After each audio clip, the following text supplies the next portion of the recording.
All right, live on YouTube. Wait, hold on. I gotta open everything. Writer. JetBrains Writer. Good video, man. Good video. Sequel would only make sense if the game sold really well. I would say the game sold well. I guess if I were to make a sequel, I would I'd probably make a level editor. I would probably make a level editor be like the core focus, like a in-game level editor.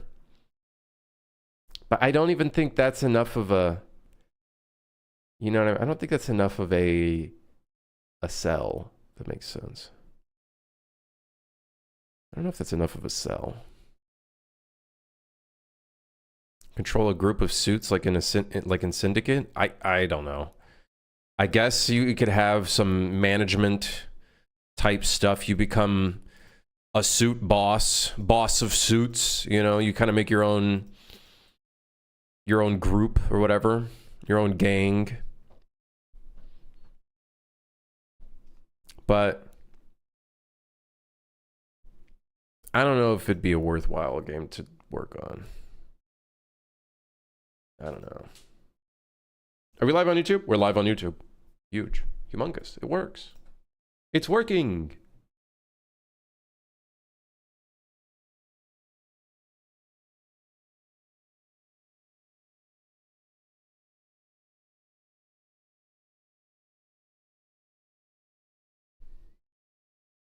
Can't model for shit. The idea of like an in-game level editor would probably be like ease of use would be like the biggest thing.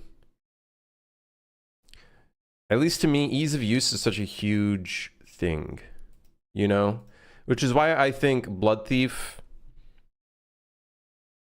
I love the way that he approached the level editing is because he tried to make the ease of use like as easy as possible. Like someone who's never made a level before could probably go in there and learn how to make levels. You know what I mean? I think that's sick. But with Unreal Engine,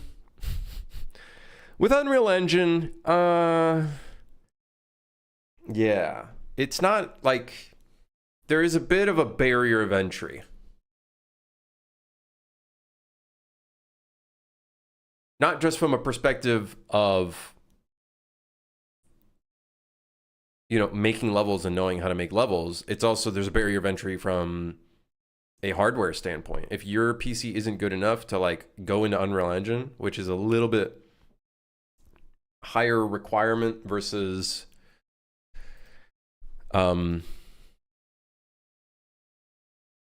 just playing a game, like it kind of sucks.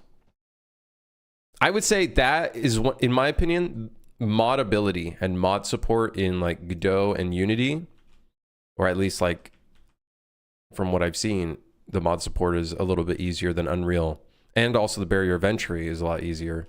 I think that gives them a little bit, in my opinion, a little bit of a step up. It's depending on the game that you're making. For example, like Friend Slop, I think modability can be massive. What did I do off stream yesterday? I don't think I did anything off stream. I feel like mod support isn't that important if the core game is good enough.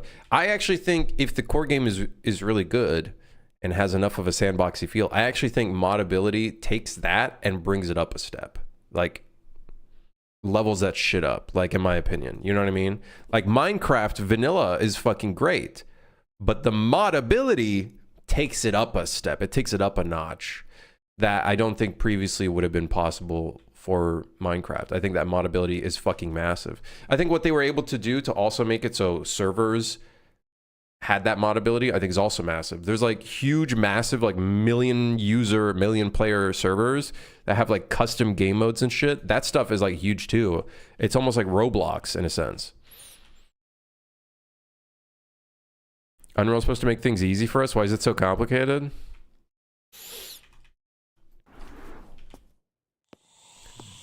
I would, if I had all the time in the world, I actually would probably try to learn Godot.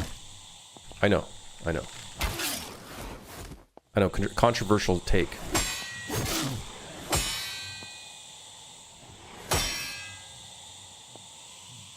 Yeah, I said it. If I had enough time to go in and learn how to like, not really how to make my own engine, but knowing, you know, how to at least go on the low level side, I probably would do it. I just don't know how to do that stuff. Now, obviously, learning C++ is kind of like one of the points of learning C++ is to get to that point.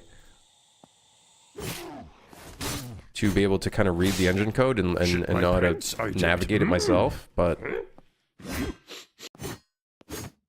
First 9 stare.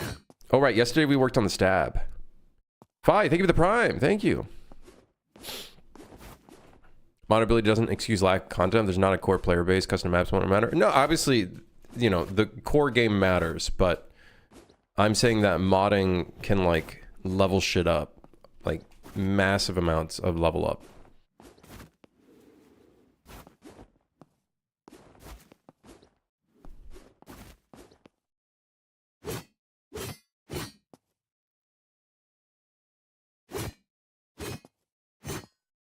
I don't know. Unreal 5,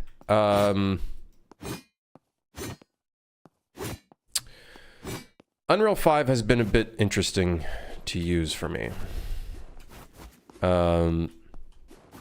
UE4, don't get me wrong, was also the same. It was a love-hate relationship, but it felt a little bit more, I guess, not as insane.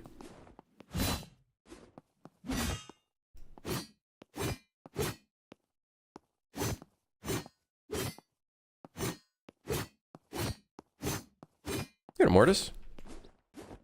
I nearly missed your message.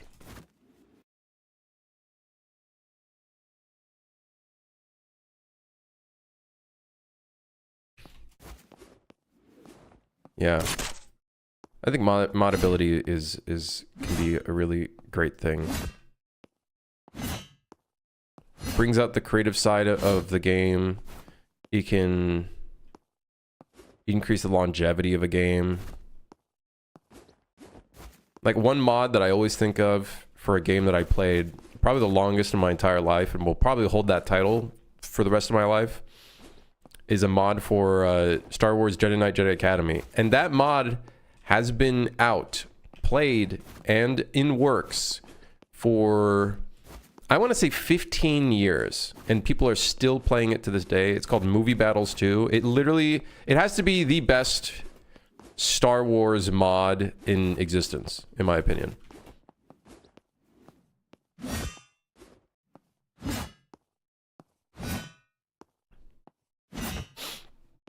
There's other mods too with Star Wars Jedi Knight Jedi Academy, but Movie Battles 2 I'm pretty sure has been like the one that has stayed alive the longest. Modability has proven to exponentially improve a game's interest in sales. The only downside is the dev time involved in making it mod friendly. Right.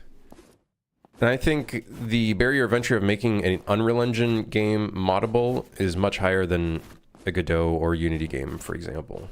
I feel like Unity and Godot just makes it, the barrier of entry I feel like is a lot lower, and there's probably like more people modding Unity games versus like Unreal games. Is it a template or built it from scratch? Scratch. I think the template we probably used was the, I don't know, hard to guess, first person template. But obviously the first person template comes with a gun. And we do not have a gun. We got a bow, I guess.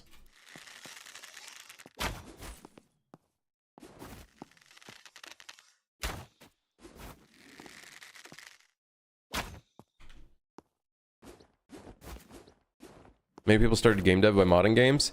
I technically started, I want to say I probably started game dev technically by making Roblox maps when I was much younger.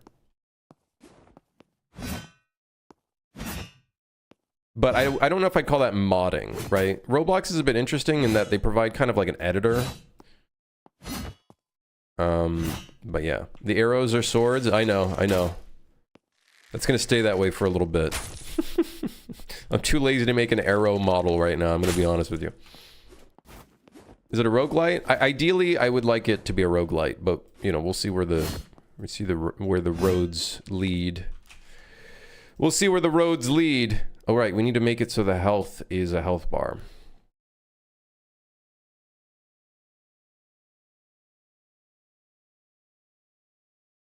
Yes.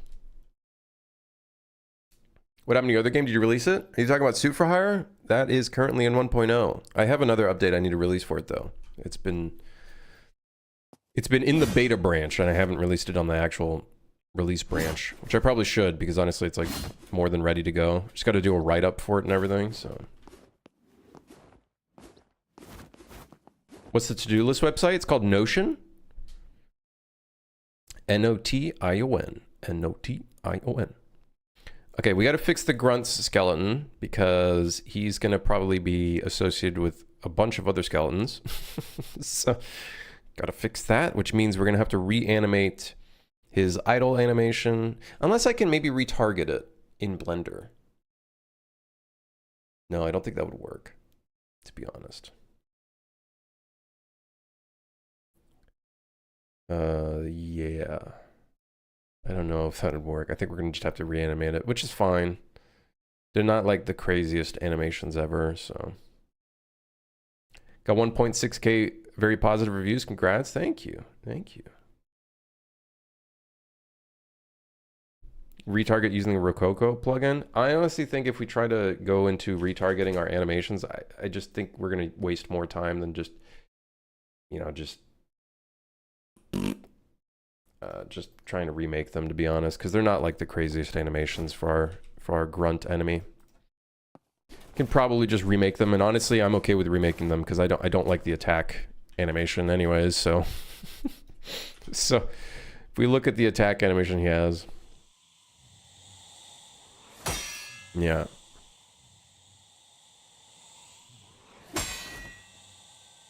We'll probably change it anyways.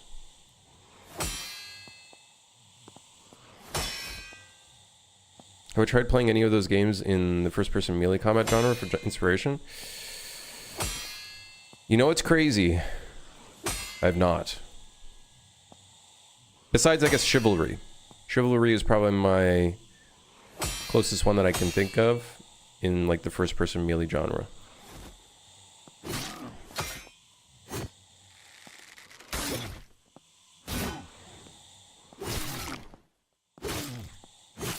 Do I do animations myself? A lot of the animations we've done for this project have been my own, actually, yes.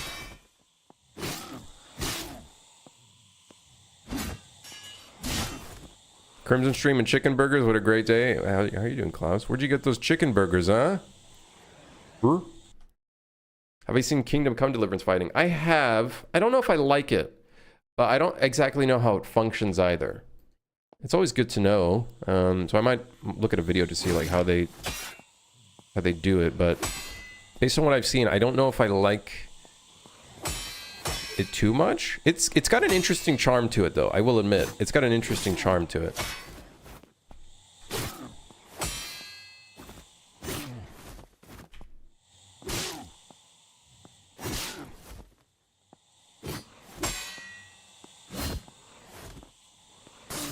I have a crazy idea.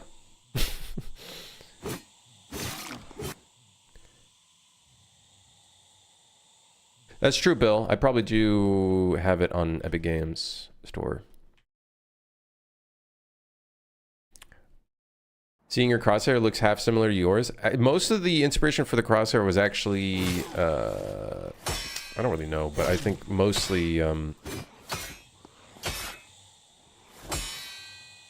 what's the game I'm thinking of? There's a game that I'm thinking of. Dark and Darker. Don't mind me, my brain doesn't function at its highest peak capacity right now.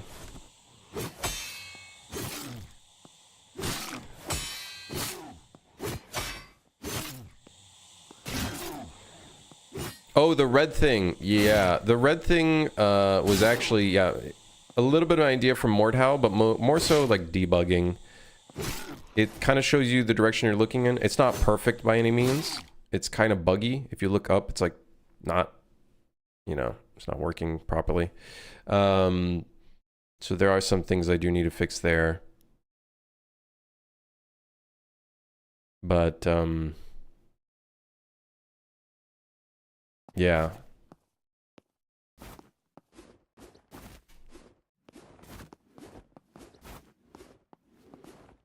Yeah, I don't know what I have on my Epic Game Store. I have claimed games that I forgot that I claimed.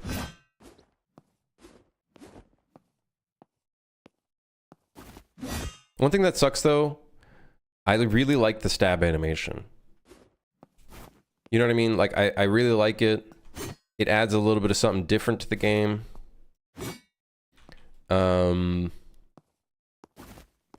The only way of running it though is if you're either sprinting or in a dash and then you try to go for a slice. So I'm wondering if maybe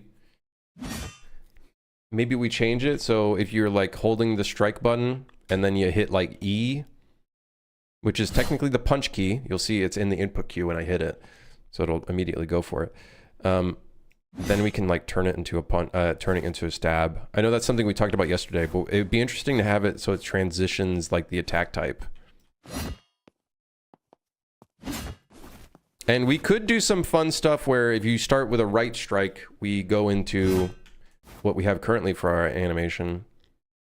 And we could, down the line, make like a left stab, which I think Mordau has. And the reason for that is not necessarily it having any gameplay impact. It's literally just to make the animation look cooler. And the transition, you know, going from that strike pose here to like a stab pose or whatever.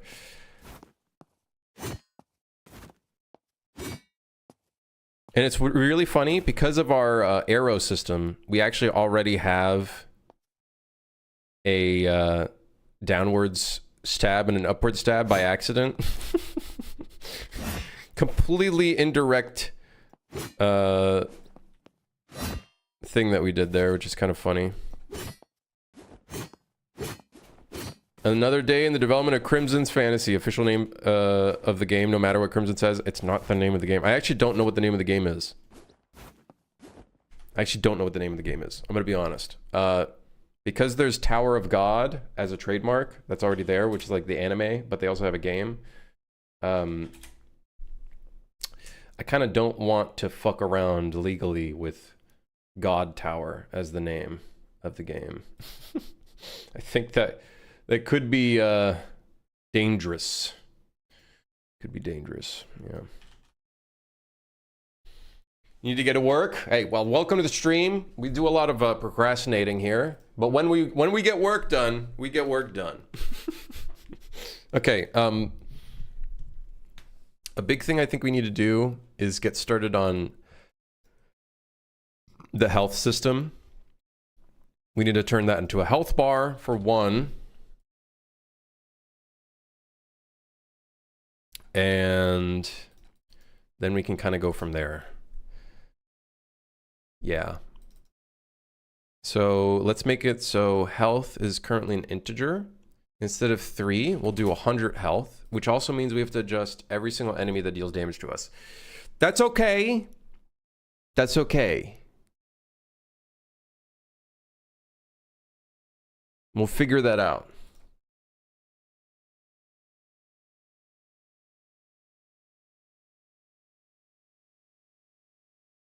Let's make a category called attacks, preferably with 2 T's rather than just one. Can attack, which technically should be part of our tag container. Has sword, I think we can delete. I think this is an old, out-of-date system. I don't know if this gets used at all. Regen sword, yeah. I think we can delete this stuff. Regen sword, set has sword. Let's also search up regen sword, see if there's any. Okay, good. We didn't break anything, which is good. Which also means now this no longer has a reference to anything. Let me double check. Doing a little bit of cleanup because this is technically an old prototype from an older version of the game. And now we're just kind of taking it and changing it up a bunch. So has sword, we can delete that. previous sword position and previous sword rotation. I think that's for the attacks. Current charge attack. We'll put that under attacks. This will be under attacks as well.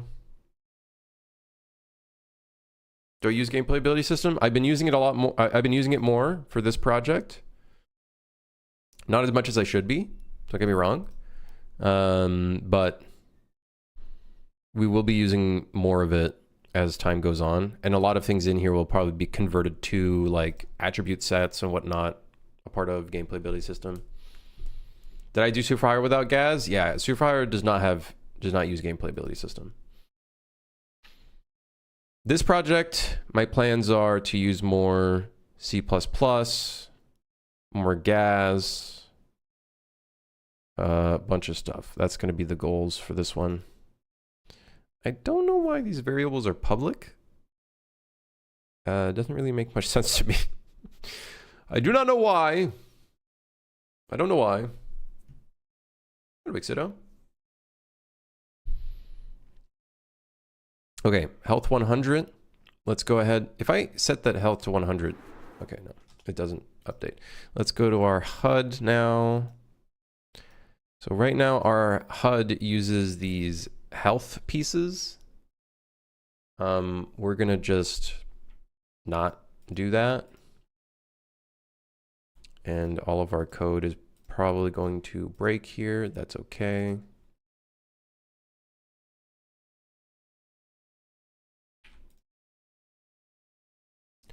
And then instead, we're going to take the progress bar that we have and change it up a little bit. So this is position Y, -43, -43. The size Y is 24 here. We want this to be 17. And then size X is 287. We're just going to keep these both. Technically, we don't need a health panel here. I could probably delete this. Health P bar. The fill color and opacity will be, I guess, red.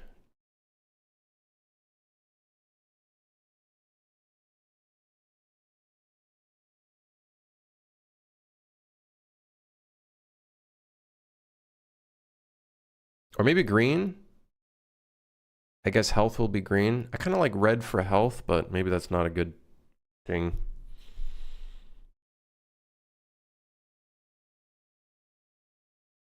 We'll just do green. Fuck it. Screw it. Green. Green will be the color.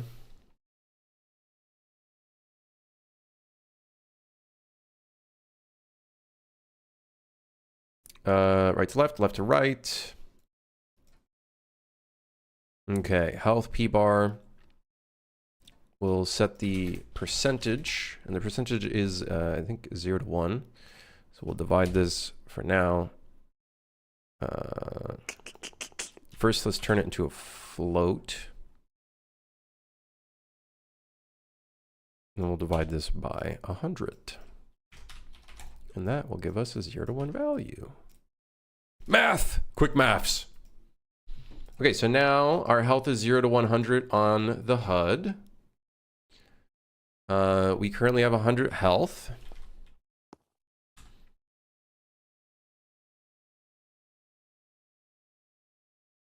Oh, I think it took the anchor of the panel. Okay, I was surprised that it actually worked. Okay, now we need to change the enemies so that they deal more damage to us. And I think we're going to do...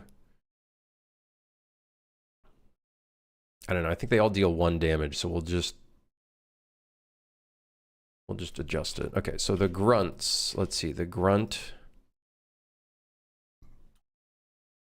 Where do we do the attack task? All right, here we are. They deal 1 damage. We're gonna make them deal 25 damage.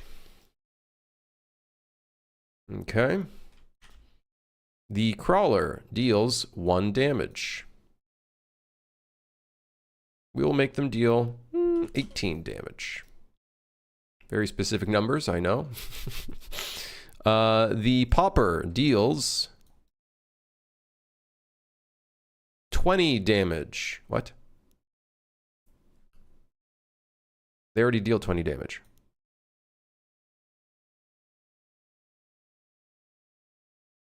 What?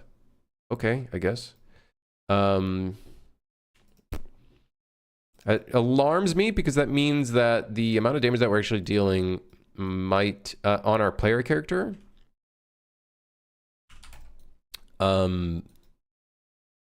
we might not be actually minusing the health. We might actually just be doing -1. So let's check my health. Where is our taking damage system? Yep, we're not even reading the amount. We are just minusing 1. Okay, so let's go ahead and do minus amount. Okay, this is where C++ I think comes in handy, in my opinion. When you have a variable that you want to read from in an event, dragging that shit across this entire thing sucks. Setting it to a variable sucks because then you now have a global variable that's in your actor. It just sucks, man. Yeah. Do you have a system to keep track of all the magic numbers you're putting in, or is it just a future crim problem to take care of? Well, these are like damage values, which I feel like are inherently magic numbers in some respects, but we are going to probably change all of that when we start implementing everything into gameplay ability system. Like, for example, when we have like armor and shit like that, like I'm just gonna have to change all of this, I think, to calculate the damage. So it is kind of future crim problem. A lot of things we're doing in here is future crim problem because a lot of it is just prototyping, prototype code and whatnot. It's, let me say it right here. It's not very good coding practice. And I'm not trying to teach good coding practice. That's the difference. You know, you got a bunch of streamers that are doing a lot of like professional programming. You got Jay Blinsky, you know, whatever. I'm not here to teach good coding practice. That's the difference. I'm just a guy making a game or trying to. I'm just amazed you always seem to know in which blueprint that one value you need is located at. Well, there's find tools, which help quite a bit, and there's global find tools. But sometimes I just, you know, I just kind of remember what I'm coding. You know? I think that's the nice thing about being the only person coding my projects, is because I kind of just know everything for the most part. Mostly. Sometimes I do get lost, though. I get lost in the sauce. I do at times get lost in the sauce. Okay, so now when I take a hit, it should be like, what is it, 20 damage, I think? There we go. Oh, you guys don't see the health bar. Here, now you guys can see it. Now, let's see if death still works. It should. I don't think it's any... Yeah, there we go. Not much different. All right, so our health system is now changed.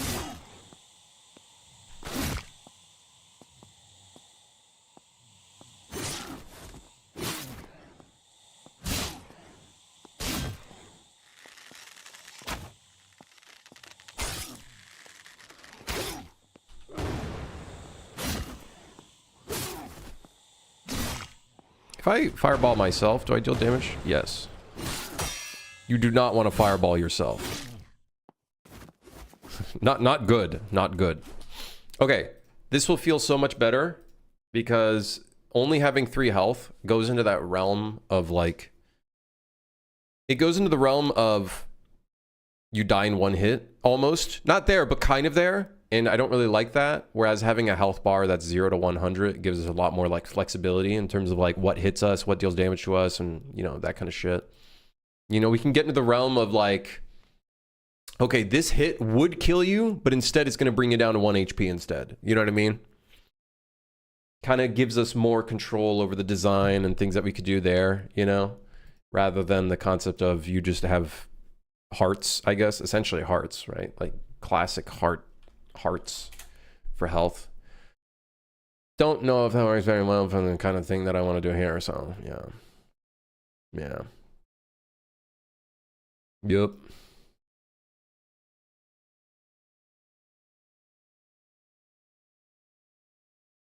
Can someone tell me why set visibility false doesn't set the mesh to be invisible?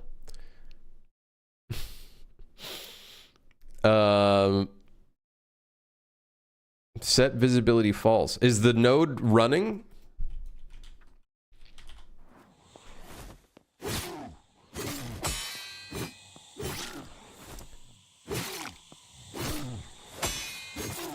It's in C++. Oh, I can't help you there, brother. I don't know. Any C++ professionals in chat? Oh, you know what? Something I was thinking about doing, chat? Crazy idea. What if we make it so stabbing an enemy... This is stupid, and it's a random thought I had in my head. It might be scope creep. But what if stabbing an enemy makes them attached to the sword for a temporary period of time? Okay, think about it. Think about it. Hold on. Wait, hold on. And then you can throw them into other enemies.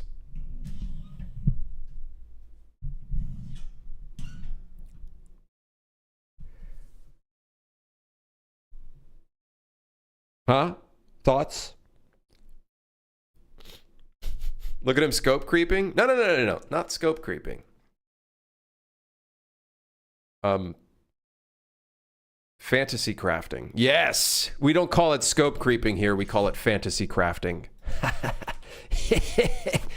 Yeah, boy! Like, imagine. Imagine the enemy gets stuck into your sword.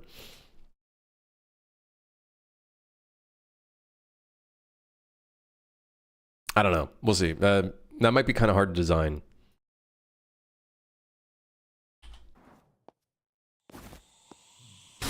But it could be really fun.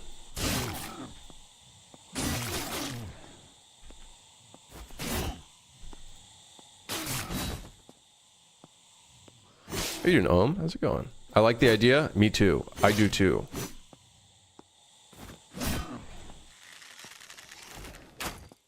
I hate how they sidestep. It's really annoying.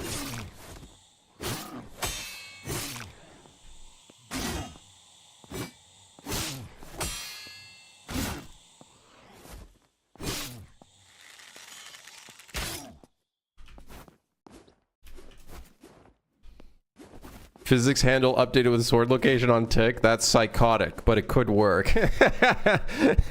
I was just thinking we attach the guy to the sword, but...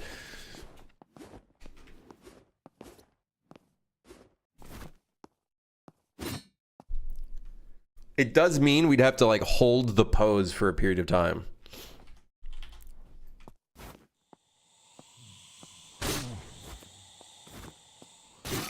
Like, we could, like, throw them around and whatnot, like...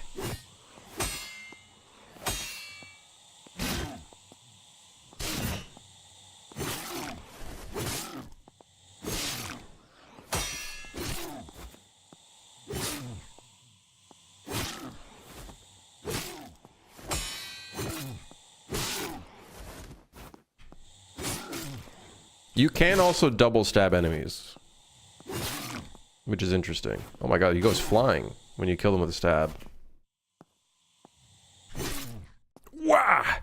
Whipload! Flies away.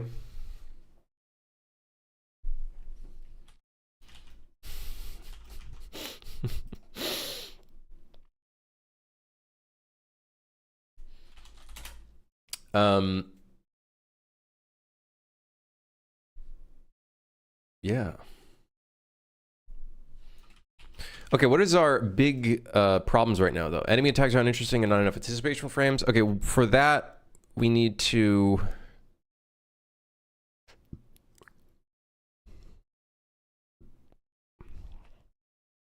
We have a variety of things we need to do there. Biggest one is we need to fix up our grunt skeleton and give him new animations. And then we need to make variants of the grunt that are like harder. Like one of them is like a heavy armored dude. I think would be really cool and fun.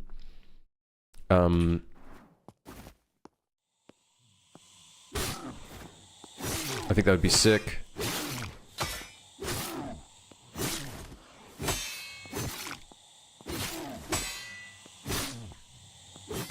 But already, I'm not gonna lie, we could get like an arena with like endless enemies, and I think people would be able to find, I don't know how much fun, but maybe like 30 minutes of fun. You know? I think people can find some enjoyment already out of the game. Like, it's fun to just go in and shoot bows and whatnot. I do think hitting the enemies in the leg with an arrow should maybe cause them to like run slower. I think that would be really interesting.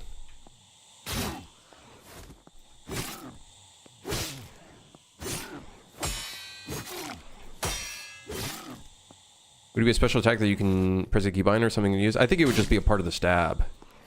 Being able to like stick enemies. And maybe, I don't know how long it would be, but...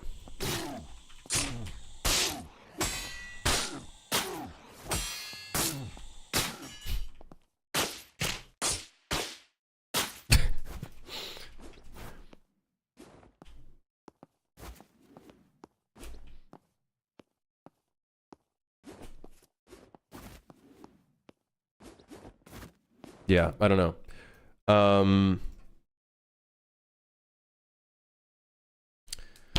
Current attacker reference, we do need that as well.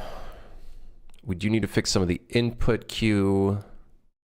We have an issue currently that I wouldn't mind trying to fix, which is when we shoot the bow, or when we're firing the bow, if you release too early, it like breaks this bowstring. It's not like a major thing to fix. I don't really care too much about it, but I do think it would be good to fix it. And I think we can fix it in here.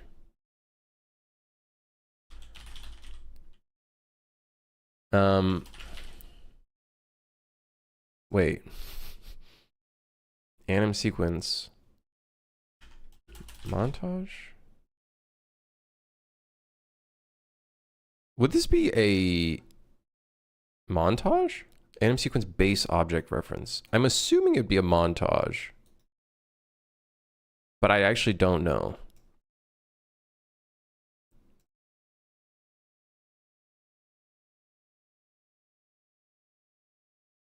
Do I have a name for the game yet? I don't. Originally, I was going to call it God Tower. But after doing some research into trademarks and whatnot, I found Tower of God, which I completely forgot of. And I think that might be a little bit too close from a trademark standpoint. So now I'm kind of trying to rethink what the name could be. In my docs, it says God Tower. The actual project name is Tower Game. Tower Game. So I'm not sure. We'll have to see.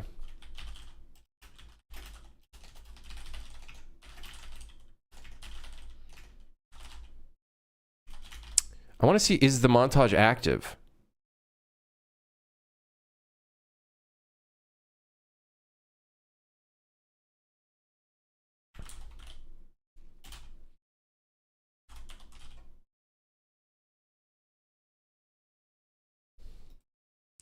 So then that way the tick only runs if we're active right now.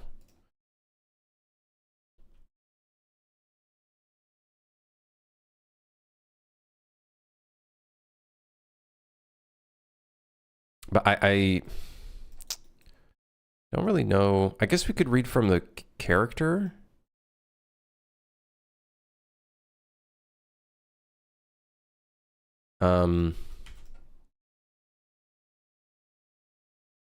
And read from that.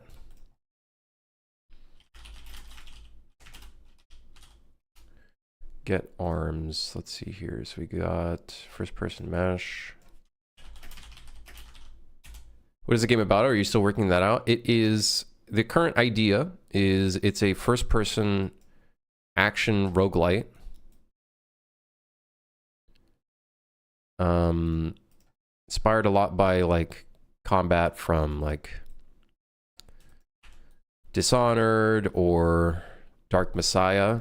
And the idea is that you are sent to heaven to clear out monsters. That's kind of like the story idea. I don't know if I'm not married to the idea. It's just a random thing just to throw in there, but... And then you work your way up through the tower, or heaven, I guess, in this sense. Kind of like Risk of Rain. A lot like the Risk of Rain structure, where you're going through like a bunch of different levels and then getting to the end, which would be like a big boss fight or whatever. That's kind of the current idea. That could change at any moment. That could change at any moment. You know, technically, I think I can get the anim instance from this. Yeah. Which honestly is probably better.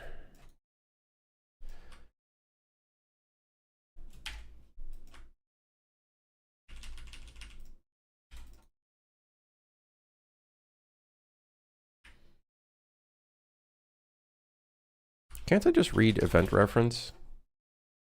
Yep. I'm going to do that. The only problem with reading direct like this, it looks so much cleaner, but this could break. It could break, which sucks. Yeah.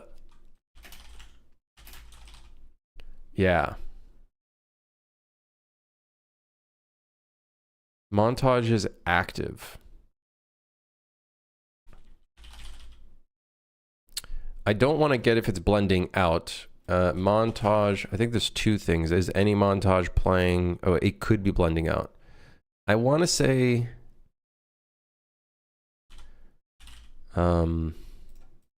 this should work. So this would check if it's active currently.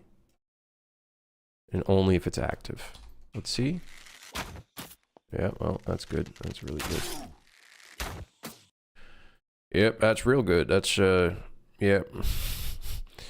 Yeah. Montage is active. Montage.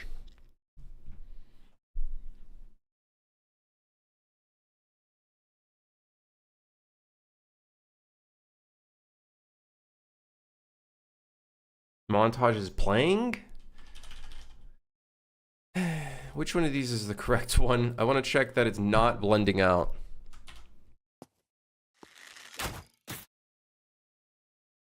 What's with the notifications? Did I forget to ping Discord?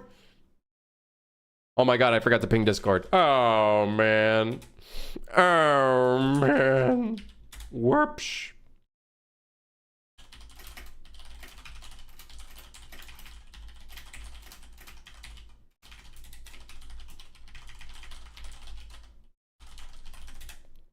Oopsies. I'm a bit of a noob. Only time will tell. Hey, only time will tell for myself too. I don't even know what I'm fully doing either, to be honest with you. I don't know what I'm doing either. TBH.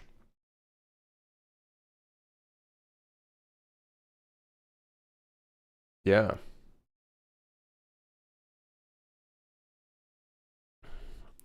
I'm figuring it out too. Hold on, it's possible that when we release the bow,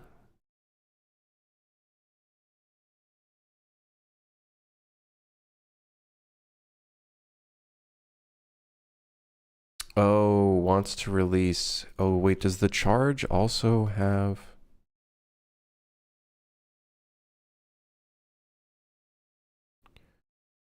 Oh, it also has the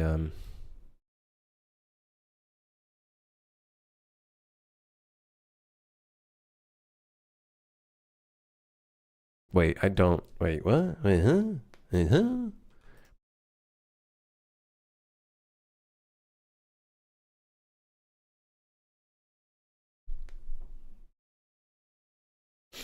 Fire release weapon.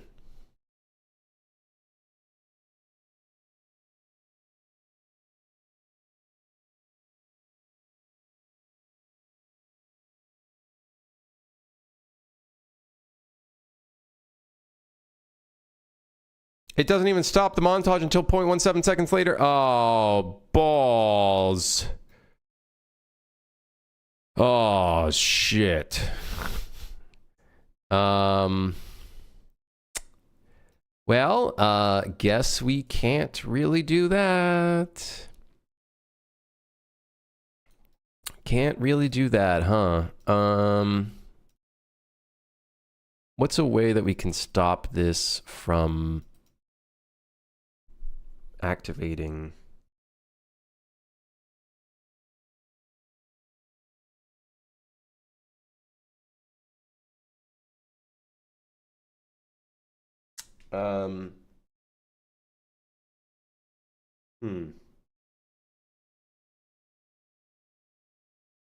Like, we can read from the weapon. We can read from the weapon. But I believe the wants to release is a custom thing in the bow. You know what I mean? Kinda shit. Honestly, maybe we make this a function in the parent. Oh my god, there's a move to parent class? That's fucking sick. Wait, I was just wondering, hey, I wonder if Unreal has a feature for that. Do you guys see that? I don't know if you guys see that. You can right click on variables in a child blueprint and you can move it to the parent class. I wonder if that works properly though. Let's try it. Move to parent class. Oh my god, it worked. That's fucking sick. Wait, hold on. Wait a second.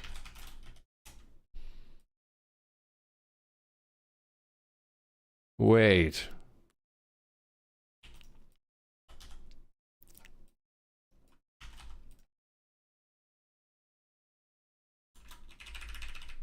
Wait a second, we might be cooking. Because either way, we're probably going to be using that for other weapons as well. There might be like a hold and release kind of thing. Okay, so now if I whip out the bow, release it. Okay, it's interesting. It's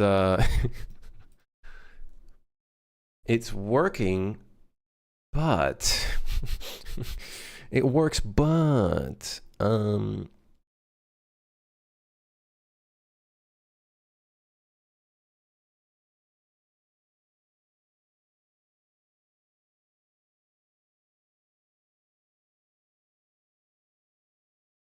we're hard coding this a lot.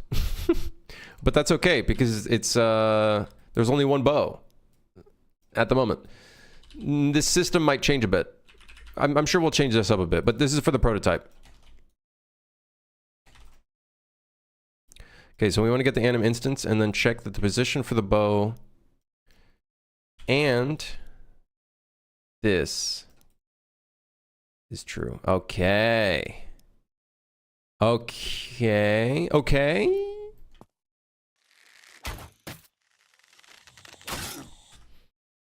Okay, other way, less than 0.31. We got it. Give it a second. give it a second. We'll get this. Let me clean this up a little bit.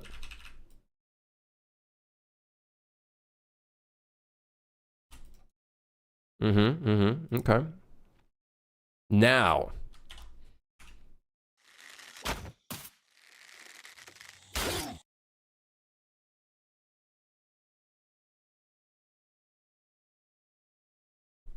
I'd recommend the Blueprint Assistant plugin. I kind of like cleaning stuff up myself. Am I a psychopath for that? I kind of find it enjoyable in this realm of chaos.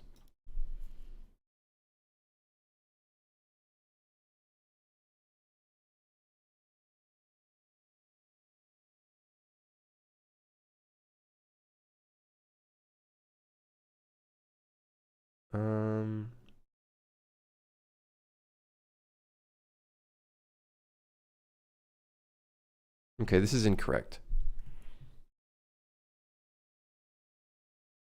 Peace out, Ohm. Have a good one.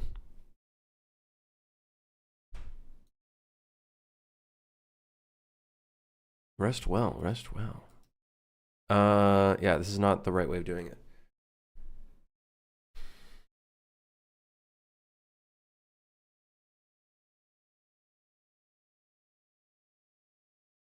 We still want this to continue going through even if we are pre 0.31 in the positioning.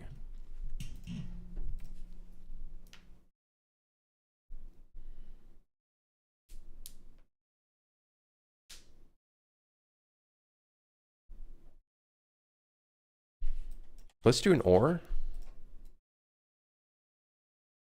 But I don't know if that's a fix for this. Oh, hey, would you look at that? Yeah, I needed to check one or the other. So now, if I release early, it's gonna still play through and not get overwritten by the anim notify.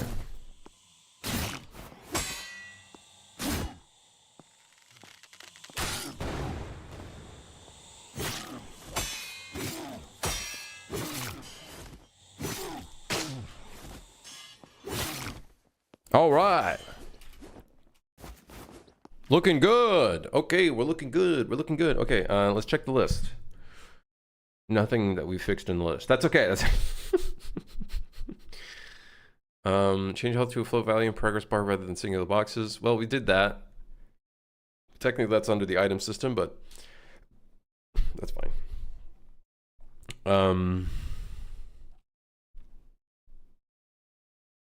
We need the sprint to start using up stamina, or it freezes stamina regeneration, but I think it should probably eat up stamina a little bit if we're sprinting.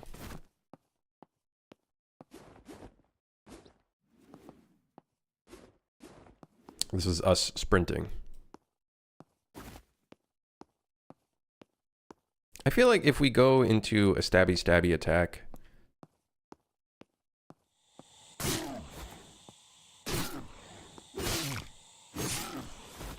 it should allow the running to go through.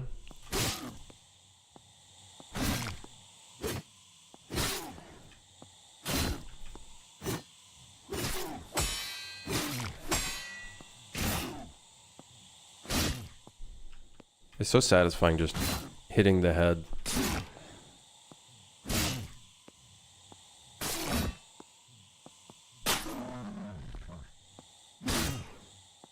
I do think, though, one thing I'd want to change is the stab. Yeah. I want to make it so when you hit the punch button, it converts it into a stab attack. I think that's what I want to do.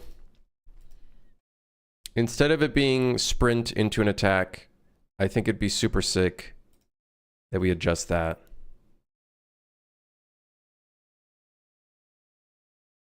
Yeah.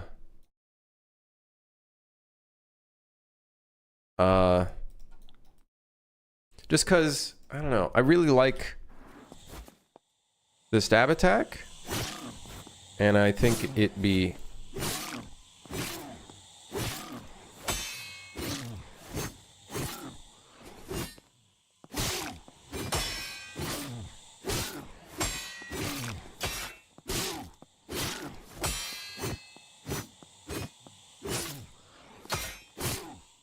Yeah, I think it'd be cool to allow the player to do this more often. Now, the problem is, well, how do we do that? How do we convert this system to instead use that?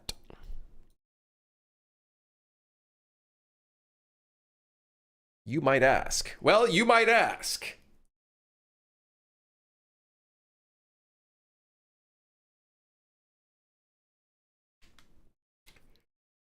Well, turn it into a function. Yep. Turn it into a function. And then, put in some shit that changes it. Yes. Now, do we make it so dashing still goes into a stab? What do you guys think? Or should we make it so it's just if you hold down the button and then hit the punch key, it converts it to a stab? What do you guys think? Or should we make it so it keeps it there if you're dashing and then you...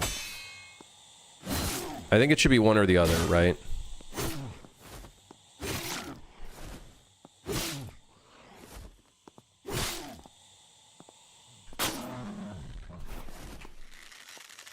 Got your toe.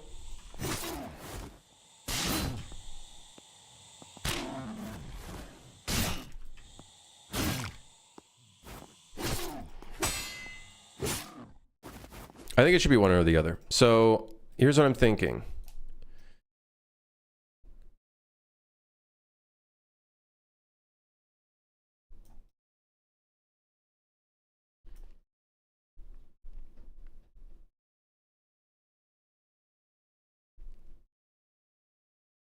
Yeah, we have to turn this to a function. I think here we delete this. We'll put that there for now.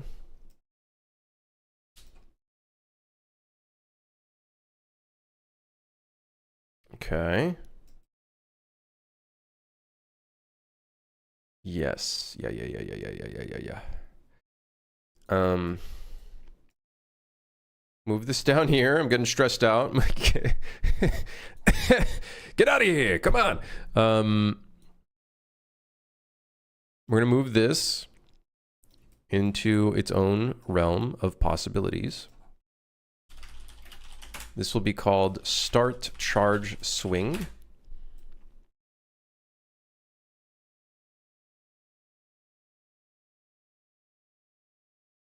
Anim montage object.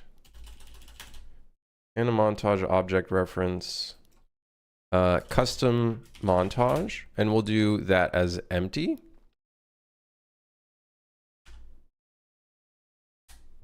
If this equals nothing,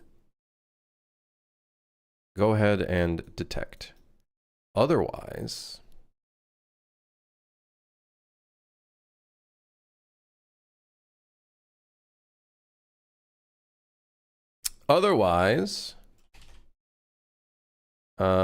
what we'll do instead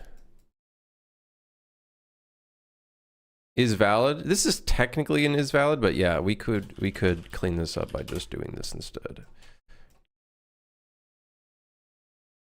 So if it's not valid, we instead want to set the current charge attack. Let's actually move attack combo here because I still want to keep the attack combo. For now, I don't see myself not using this in both versions. And it's nice because we do a reroute, and we're going to need that later anyways. Is valid. We're going to instead choose which thing to do. If it's not valid, we're instead going to explicitly set the current charge to whatever is over here.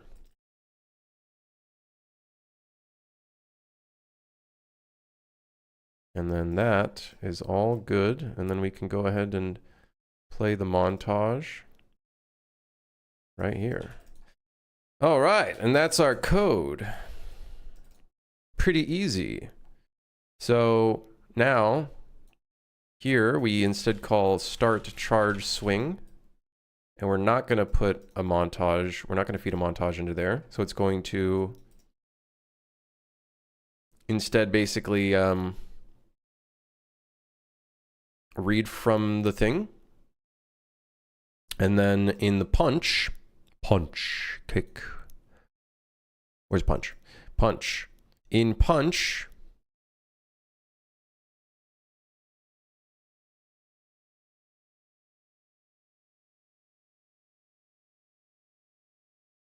so hold on, let me check this. Let me debug this just to see which path it's going. If I am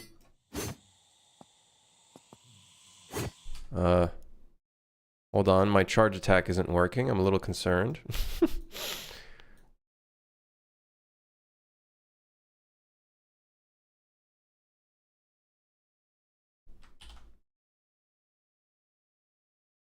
I did this the wrong way. Oh my god. If it's valid, we want it to set the thing. If it's not valid, we want it to detect. Okay. Whoopsies. Oops. It would appear I'm an idiot. Maybe we did want the other is valid because now I made it a little bit uglier, but that's okay. So now I should be able to run it again. Now let me look at the code again. Let me look at where punching is. And I believe when we do this and hit the punch key, it's going to add it to the queue. So what we want to do instead,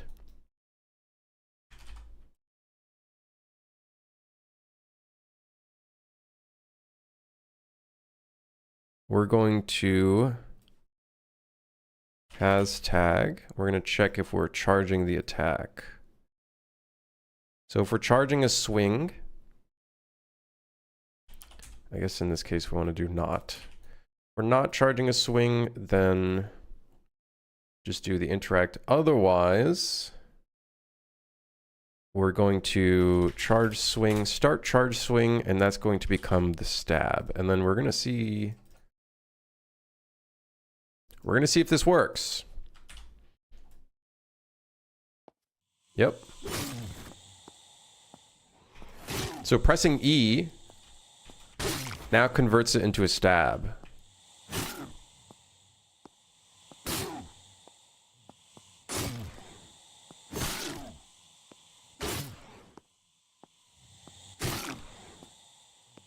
It's almost like a fake.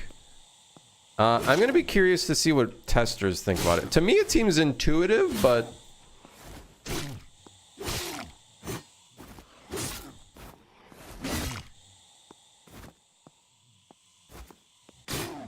I don't know. That could always change based off of, you know, what people say. It doesn't feel horrible, though.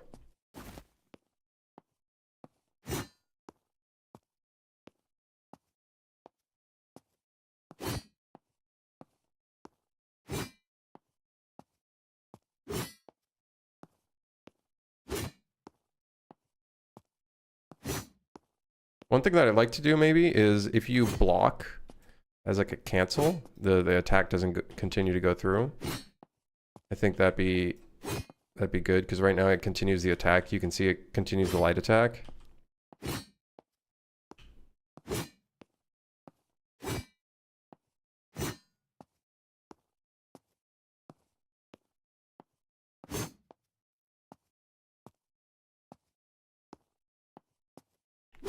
But yeah, I think it'd be interesting if we had like a mirrored version of that attack. Chat, wait, crazy question. Don't tell me. Is there an internal, or actually, yes, tell me actually. Is there, I swear I saw a Unreal version, like there's a way to mirror an animation. There's no way. How easy is it to do that? I swear I saw something about mirroring an animation. If I go to the stab, can I somehow create a mirrored version of this?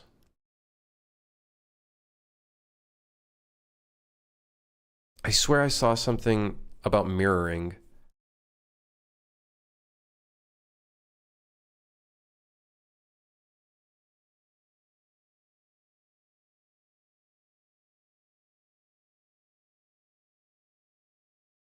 I don't know if it's an easy way to mirror. Let me see. UE5 mirror animation. Is there a simple way to mirror an animation? There's a built-in function for mirroring animations.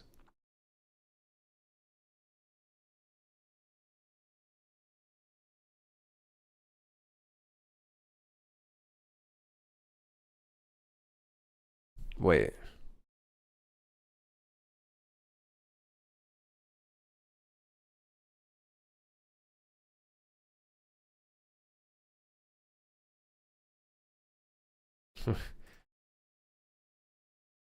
You can add your unmirrored animation to a level sequence. From there, you can do properties, add mirror table.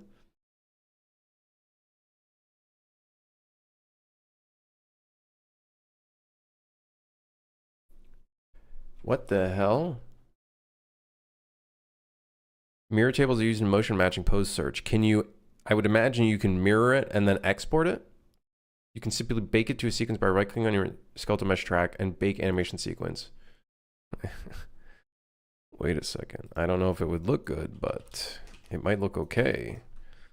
Do you think someone would notice? Hey. It might look a little weird because then the right arm goes into, or the left arm would go in. Yeah, anyways. Wait, hold on. There's also apparently some documentation. Okay, well, let's learn it together, chat. Let's learn it. Let's learn this thing together, I guess. To start mirroring animation, you must first create a mirror data table. Mirror data tables provide mirroring assignments and instructions for all the elements of a skeleton you want to mirror.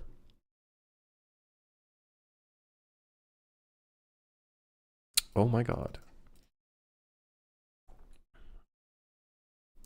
There's no way this is built into the thing, right? Oh my god.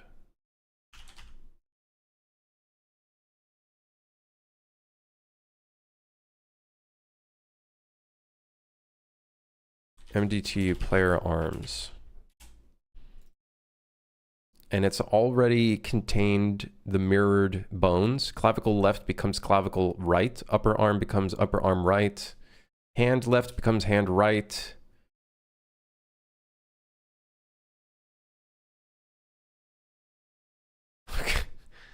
Okay. Okay. Listen. What? Wait, what? Wait, hold on. Okay, we have our data table, which oddly was amazing in how it was quick to just modify things for us. Thank goodness.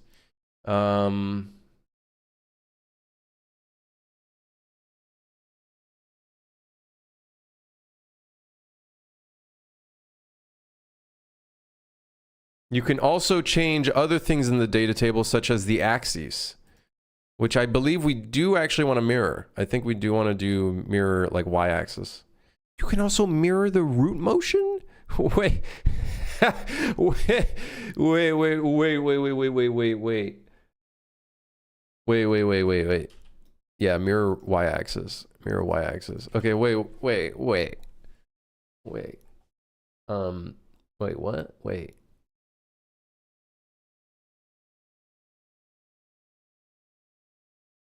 Wait, hold on.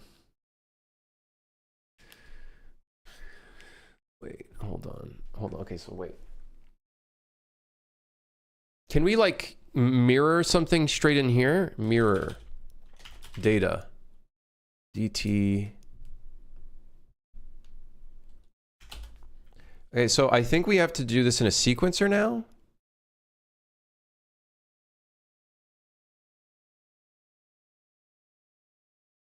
I'm assuming we have to mirror this in a sequencer. I don't know if there's an easy way to just mirror it.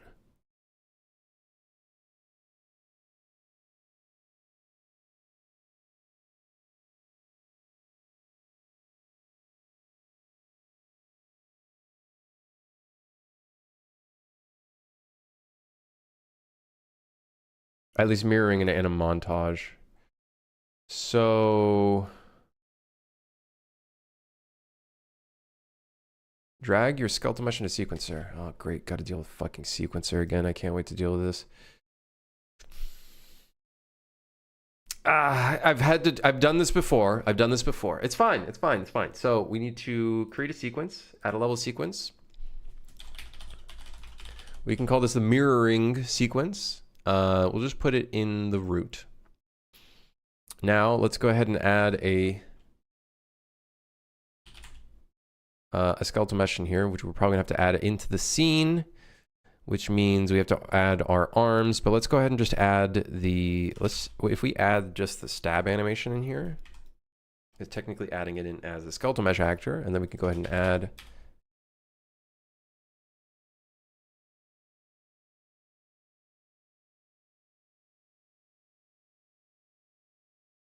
the stab in here, and then we can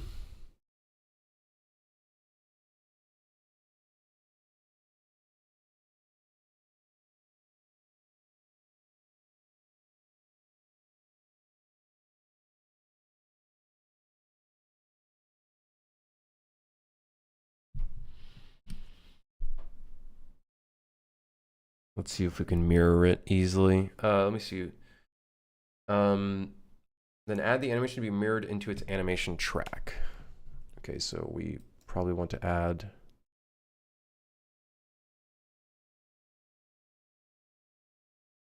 the animation in here.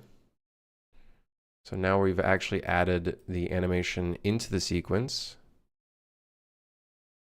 And then we can change the sequence length to be the actual thing. And then right click this and then properties, mirror. Hold on. Right click the sequence in the animation track and you should find the option there. Properties, mirror data table. Oh my God. Uh-oh. Guys, things are not looking good. Guys, I gotta say, not looking good. Now, it could be, let's see the mirror data table. Maybe it's not y-axis. Maybe it's x-axis.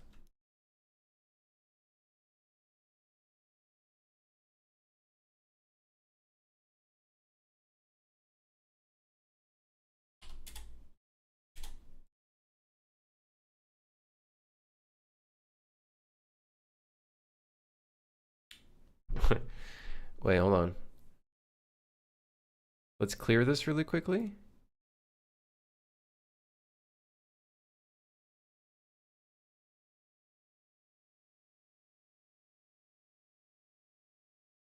Okay. Let me try putting our actual arms in here.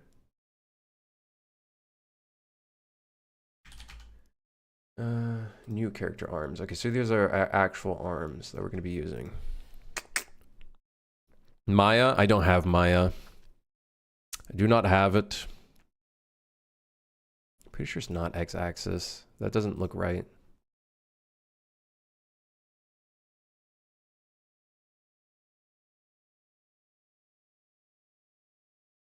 It does look right. It's just, it's rotated incorrectly.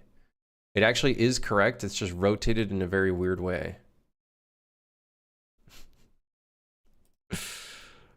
Do I have to set this to 0, 0, 0? I wonder.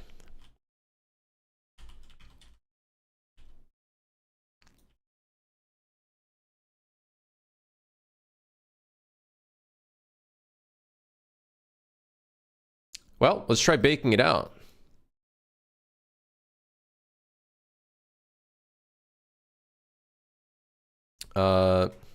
AS sword stab flipped. And we'll put this in animations.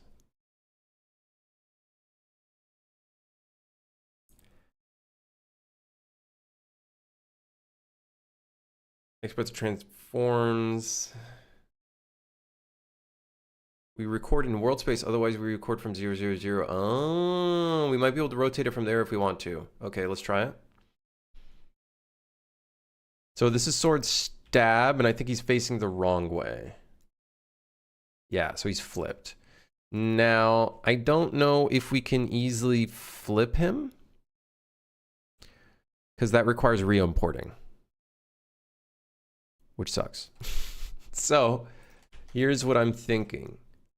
If we can rotate him here and then export him.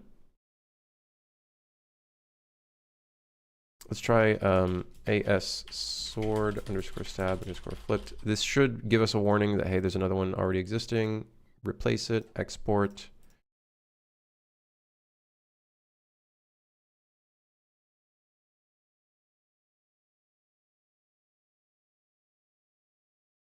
Okay, hold on.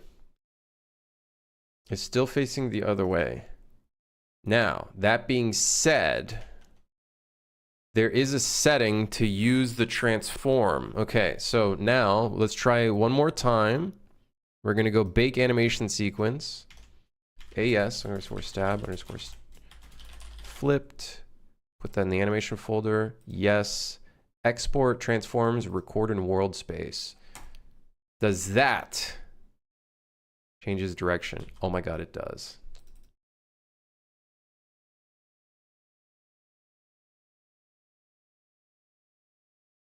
Now, here's the thing. Because he's no longer using his right hand for the attack, he's actually using his left hand. But it's a good start. We could say, fuck it. Hey, it's a good... Hey, for the prototype, it's a good start. I'm all for it. Fuck it. That's crazy. That is insanely cool.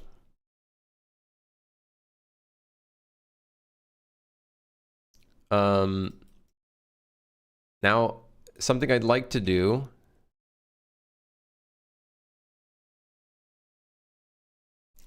I guess we could just do it this way. Custom montage left.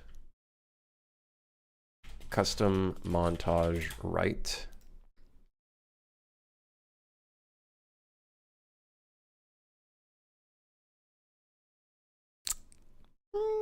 Yeah, sure. Sure.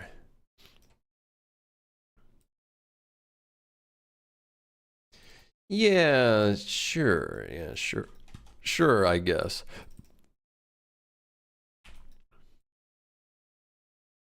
It's a bit stupid, but it might just work. Okay. Let's go back to our stab. Let's duplicate it and do stab left.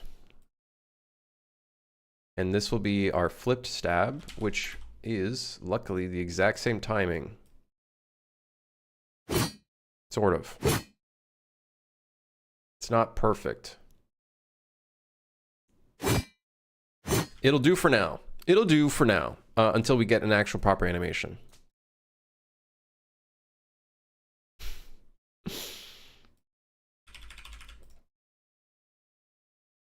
Okay, so then let's find references of this. This is stab left. This is just normal stab. And I'm sure that's going to work wonders. I crashed the engine probably because the sequencer was still open. Or because I closed it too quickly. Whoops. Oopsies. Yeah, whoopsies. Yeah, well, what can you do?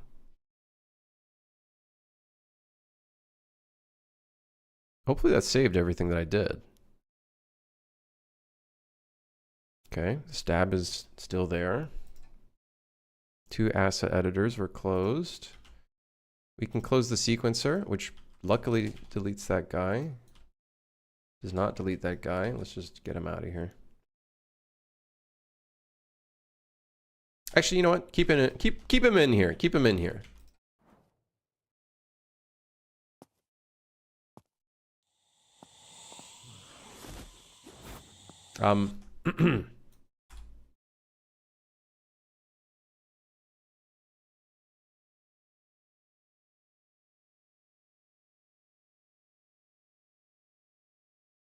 I think the one thing that didn't save was me setting up this thing. Yeah, that's what it was. I was like, why is this not working? Okay, compile, save. Okay, this time go in.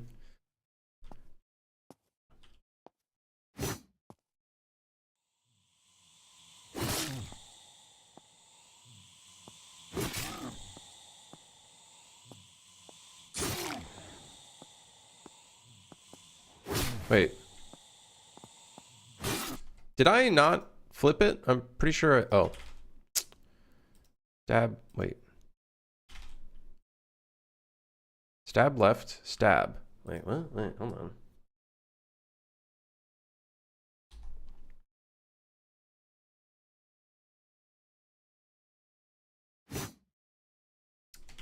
It's not playing the left stab.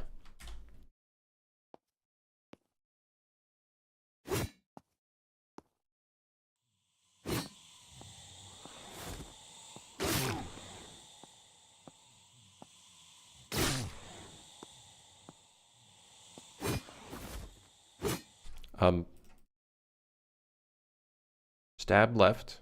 Stab.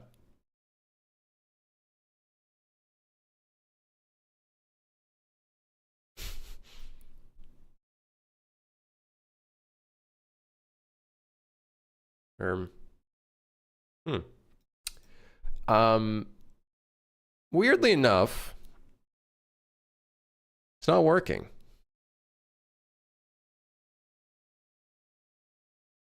Let me try both of them as stab left, which is our new stab. Yeah, see that? Well, it kind of works, but it's for some reason not working.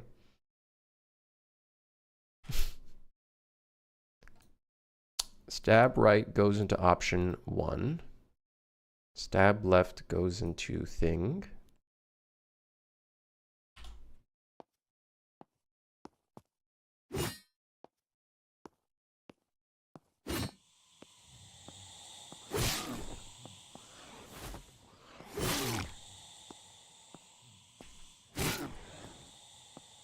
It's kind of inversed. Weirdly enough, it's inversed. So this is actually stab, and this is stab left. Stab left goes into stab right.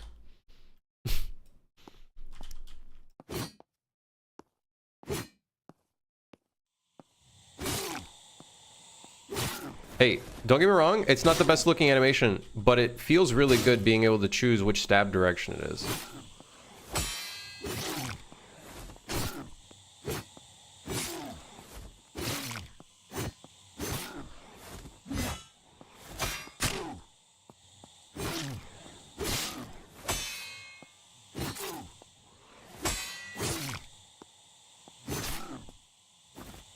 And being able to have different attacks, I think, adds a lot.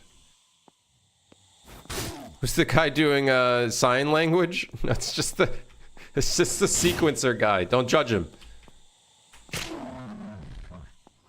He's providing closed captions. Is that closed captions? No, that's the other, no, never mind. Hold on. That's not closed captions. Closed captions is the subtitles. Ah, whatever. We'll just say it's closed captions, even though it's incorrect. So you can charge a left attack, but then you can change to go to the right and then do a right stab. I'll allow it for now. But what's really cool is that it's mirrored. I think that's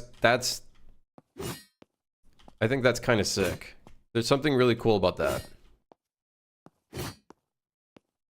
I have never thought that Unreal would have like a really basic way of just mirroring animations right here. Technically, it's not correct because we would have the sword would always be in the right hand, so not the left, which when you mirror it, the sword becomes in the left hand primary, which is not correct. So this is not correct. And it doesn't look right because the left hand is technically the like dominant hand now, which is not right. But for the purpose of just getting it to work, it works. It works, you know what I mean? It works pretty well.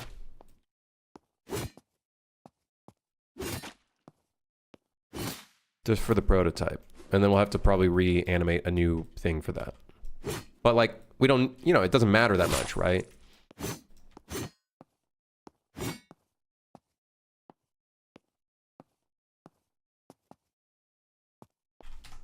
Completely useless feature that we added in, but you know what? Whatever.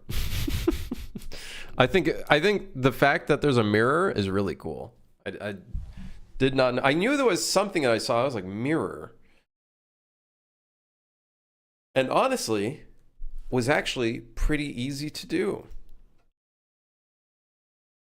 Pretty cool, even though it's like incorrect. But you know what? It's cool. Yeah.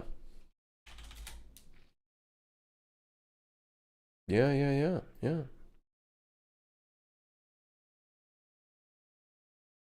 All right. What's next on the chopping block? We do need to put the current attacker reference. One problem that we have is that all of the enemies can technically attack us at once. At least all of the aggressive ones. And for some reason, there's a moment where they kind of get stuck.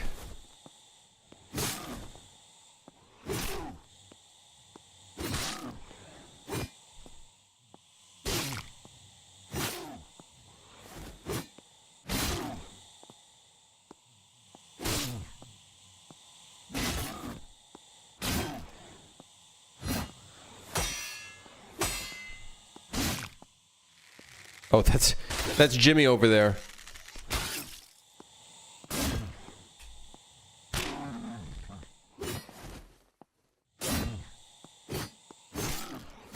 One thing that does kind of sucks is thinking you're close enough to hit an enemy, but then you don't. Like right here.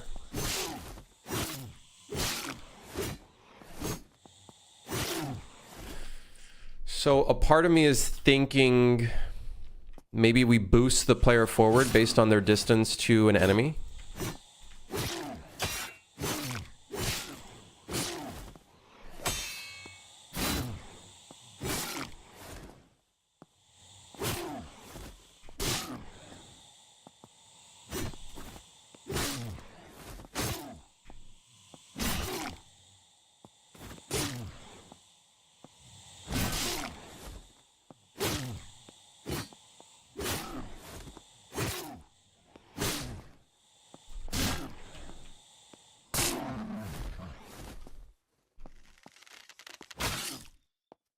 Cool.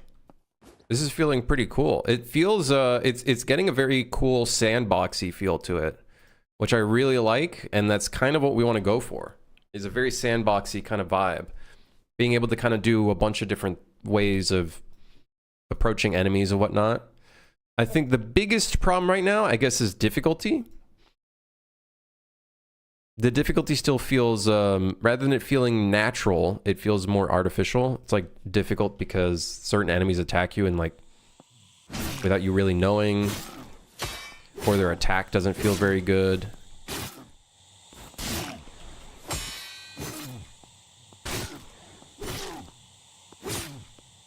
But having the different, the different attacks, I think is huge. Now I kind of want to add, I don't know, it's not necessary right now, but a like an upward slash. I think an upward slash would be sick. Because I could totally see, like, if you combine the upward slash with like with a jump, like it increases the velocity of an enemy and like might like hop them or something.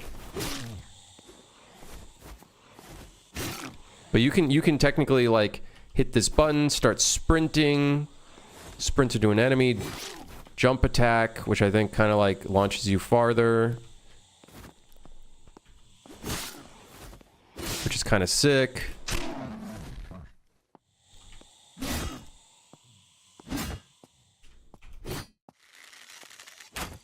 Take that, nothing. Dark Messiah Might and Magic vibes, exactly. That's kind of like what I'd want to go for. And I think the core design of Dark Messiah Might and Magic is sandboxy style combat, being able to kind of do whatever you want to do, right? Kind of approach a combat sequence however you want to. I feel like that's part of it. I could be wrong. I haven't played the game myself. I've just watched a bunch of footage and I'm like, that's the kind of, I like that kind of combat. That's the kind of stuff I like.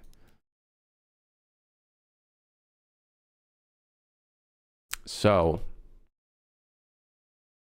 yeah, I like that, dude. I'm wondering if I should waste some time in doing some more animations right now to make like an upward slash, or not upwards, like downwards up.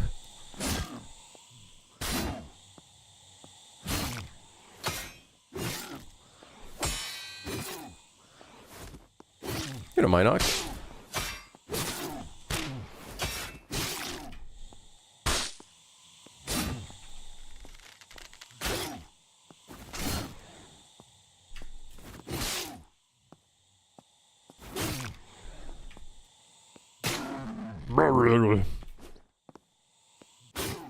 I really do think having something special to the stab would be really fun. Like being able to stab an enemy and they get stuck into your sword a little bit. I think, dude, I'd love that. Because then we could maybe make it so stabbing an enemy turns them into a temporary body shield. Something stupid like that, you know? I think that would be a really goofy thing.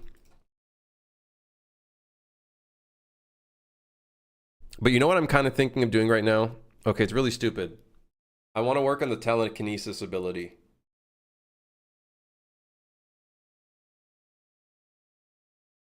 I know, might be a stupid idea, but it sounds like fun. Like imagine you just hit your telekinesis ability on this guy and he just starts floating around. He's like, "Roar, roar." And you can like throw him into another guy and that deals damage or something.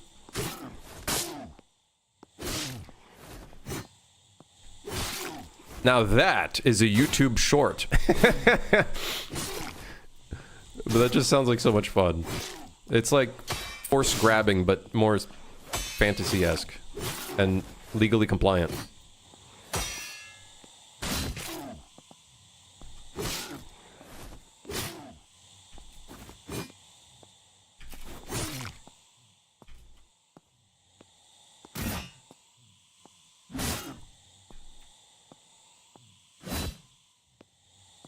Why is he running away from me?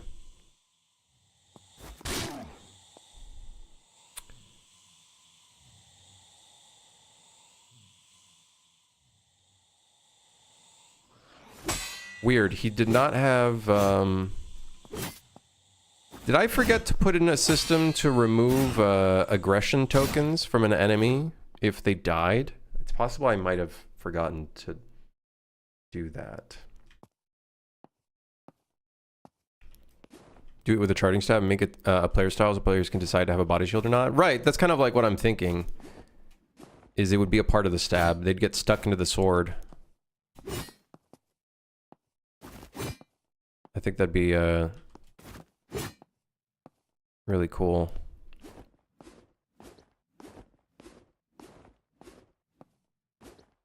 Yeah.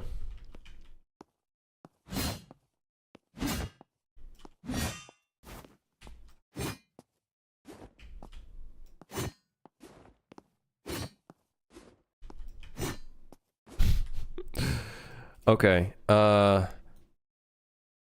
Should I work on a telekinesis ability? Does it matter right now? Not really, but it could be really fun. Okay, maybe not right now, but this week. I think I do want to, maybe tomorrow. Let's see what else we need to kind of work on right now. We need to work on the grunt. Ugh, we got to work on his skeleton and just redo it. And then redo his animations.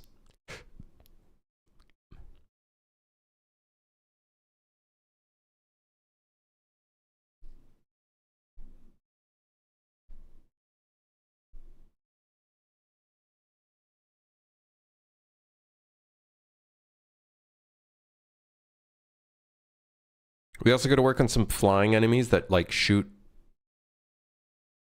at you. But I have no idea how to do flying enemies. Like one idea was we're gonna have to do like a lot of line traces to figure out like where they can move.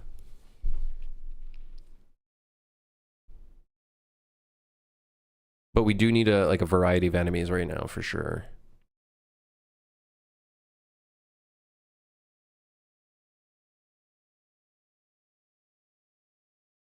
So here's the funny part about a flying enemy. We would not use the character movement component. In fact, we would actually want to use the basic pawn, which has a floating pawn movement.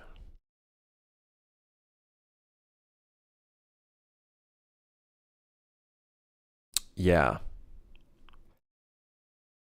Now, can I still use our character, but instead of using the character movement component, can I slap the floating pawn movement onto him and then just not use the character movement component?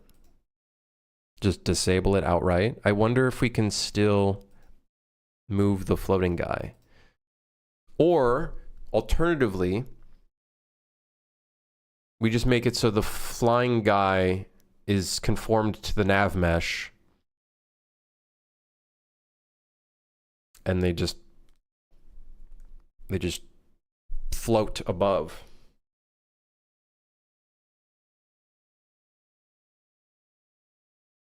It's one way of going about it.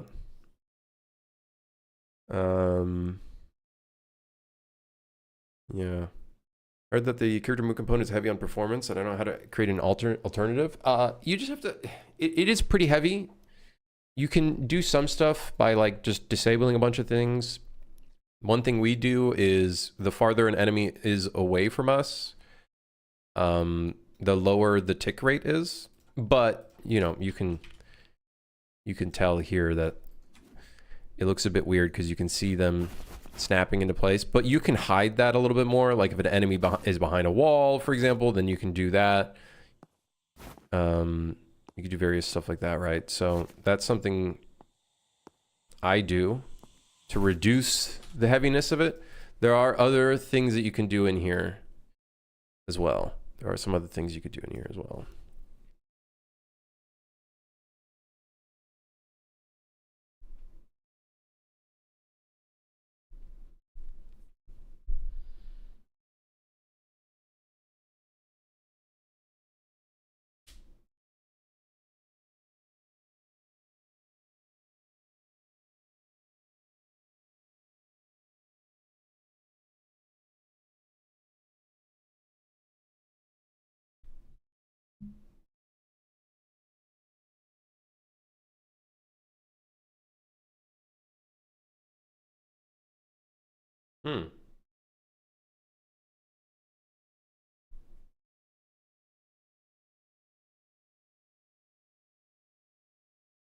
Interesting.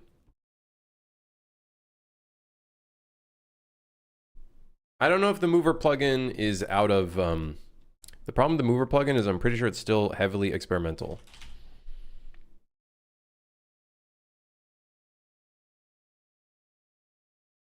Yeah, I'm pretty sure it's like relatively experimental. But it will be the future of Unreal Engine's movement components at some point. Who knows when.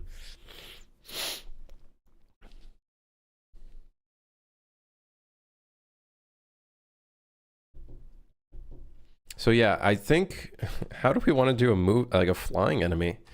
We could do the really cheaty, hacky way, which is they still use the nav mesh. And maybe that's fine. I guess let's just do it that way for now. So let's take the mage. We'll call this the flying ball. Let's give them a different skeletal mesh for now. What are we gonna give him? Because he's gonna be flying. He's gonna be a flying dude who shoots at us. Let's go ahead and say that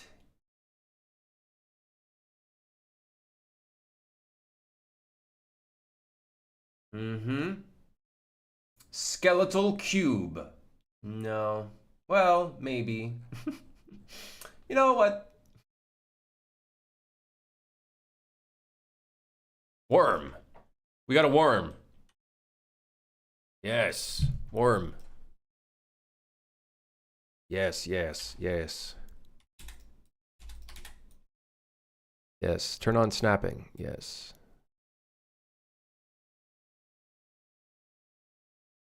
Worm enemy. And he's going to be floating in the air. Yes. Yes.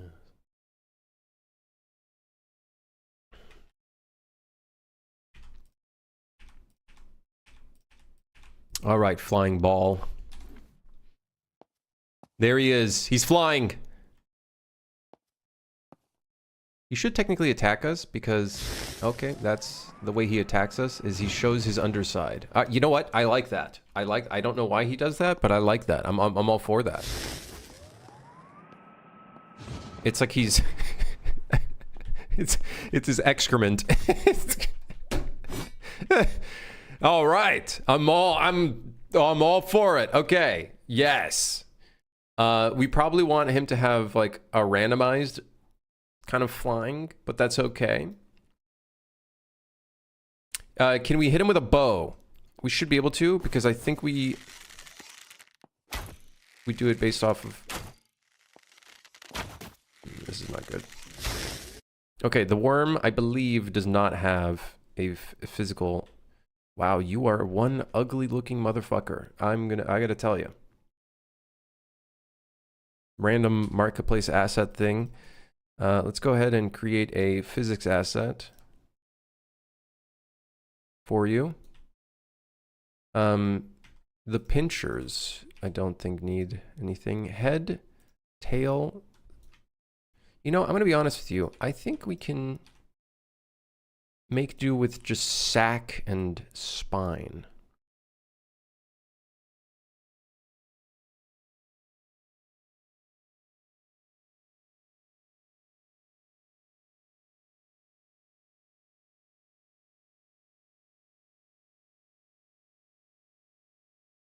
And then, yeah.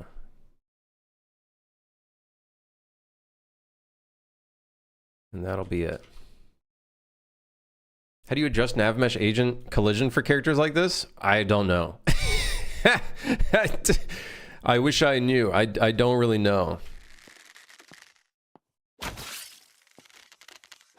I love when he gets hit, he's just like, ugh!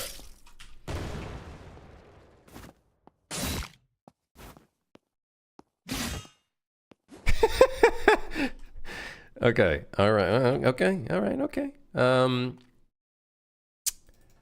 All right, okay. We got sack underscore 01. Let's see if we okay, flying ball, you have a bone to simulate. Sack underscore 01, I think was one of your things, yeah. And then you got spine 01, I think was another one. No, spine 01 without the underscore. Right. Okay, that should mean now you do have some...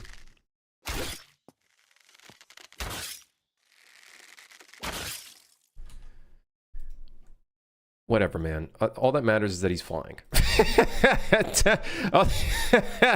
Okay, all that matters is that he's flying, okay? That's the biggest thing. His attack radius is currently 400 units. Let's say 800 units. He should be able to attack us from farther away.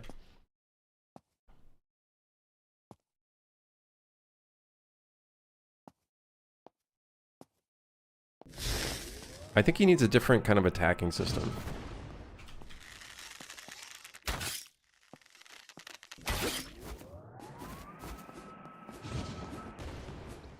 I was trying to make a character like Worm for my project. I had to use capsule collision. Problem with that is that the character wasn't able to fit anywhere. You'd probably have to change some of the navigation settings. But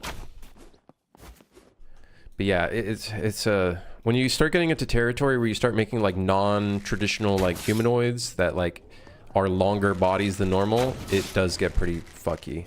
There is a plugin for that, but it's expensive. Now, of course, the mover plugin, as far as I know, is supposed to resolve that problem and make it easier. But yeah. Okay, so let's lower his health. He's gonna be like 18 health. I would assume that would be like 2 arrows worth. Okay. And I'm thinking he doesn't shoot a fireball. He would just shoot at us.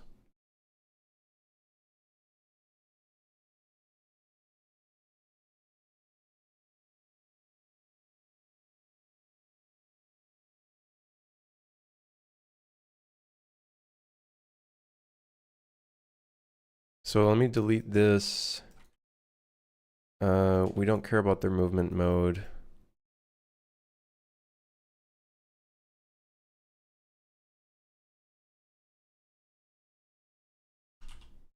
We'll do a sequence real quick. It's a projectile lower arm socket.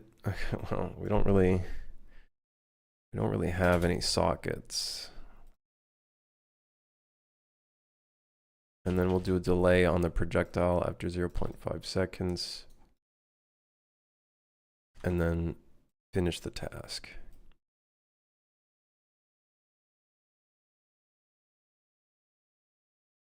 So he should still be able to attack us. He's going to attack us with the mage projectile.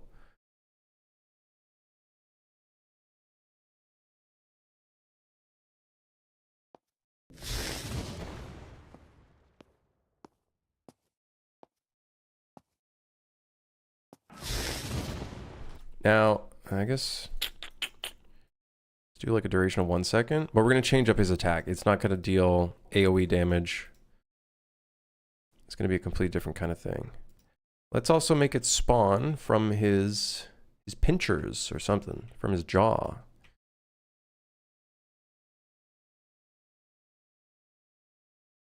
Let's go ahead and add a socket here called head socket. Head socket.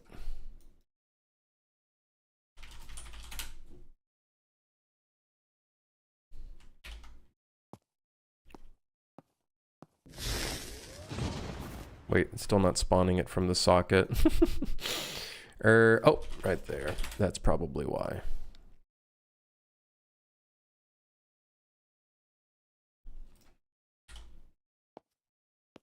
I don't know what's actually activating the sound effect. I think it's inside of the projectile itself that's calling it. I don't know. But he's not playing the animation anymore.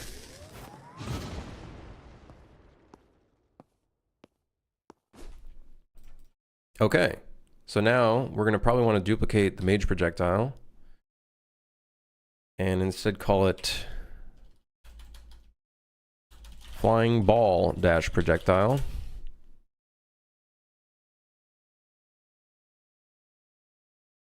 And on hit, this thing is not going to deal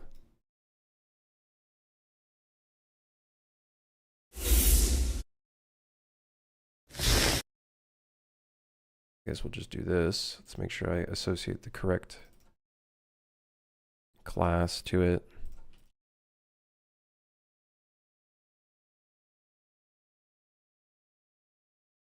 Okay.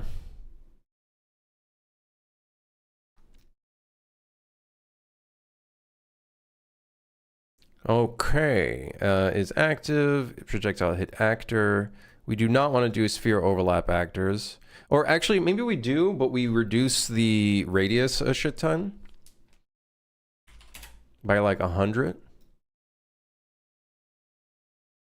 And then we can still make it so it spawns like a very small explosion. But a very small one. And then the sound effect we'd probably want to do is like fireball impact. Do we have any impact sounds that we can use here?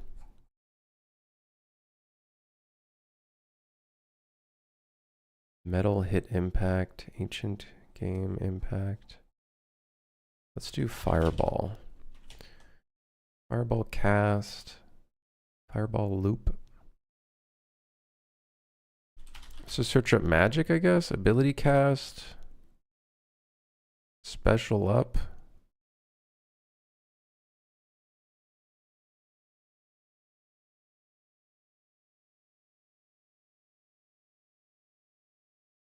I mean, I don't know.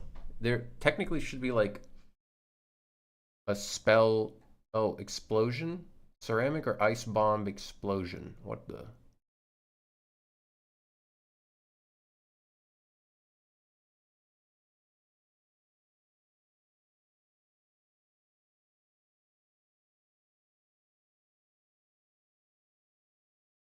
Let me lower you guys' volume so I don't like explode your guys' ears. I saw deep bass hit. What if I do hit?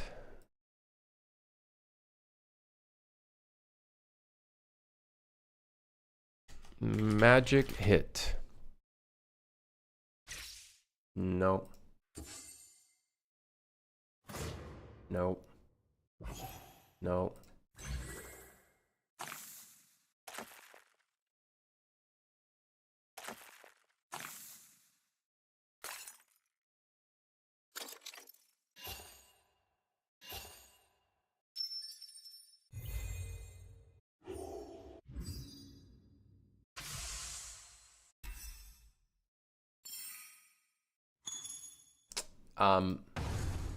Sure. Magic Fire hit underscores 1Q. Yes.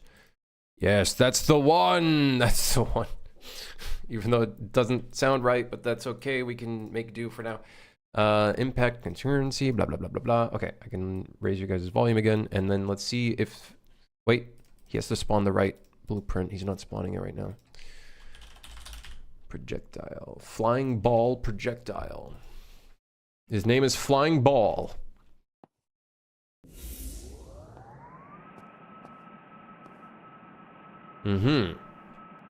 It would appear Flying Ball is not activating.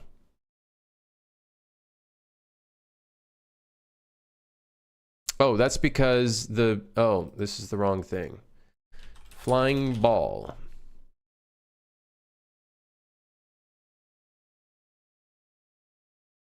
Don't crash. Thank you. Don't... Wait, no, seriously. Don't... Stop. Stop. Don't crash. It's lagging. Help! Okay, we're fine. Projectile, attach, projectile movement.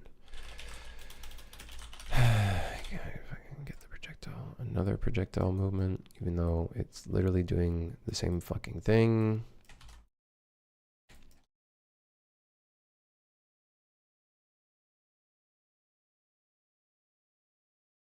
This is awful. I don't know why the references would break when it's the exact same like actor type.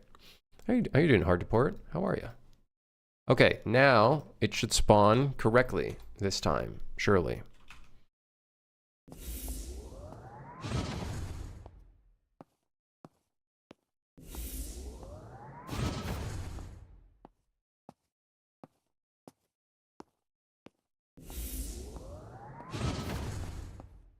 Cool. The Flying Ball projectile has an audio loop on it.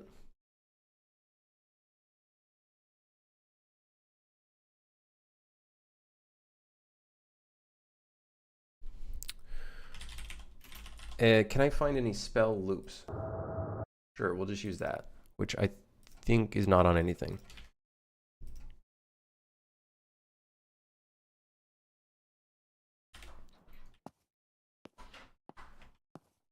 Currently fighting a Steam bug. Unreal introduced in 5.6 where you can't connect to the Steam session. Excuse me? Wait, is that an actual problem right now? Because I'm in 5.6. Wait, is that just for multiplayer? Epic's help so far has been rebuild from source and undo what we did. Okay, well, my friend slop game, which is in multiplayer, is in 5.6, so I might want to move that.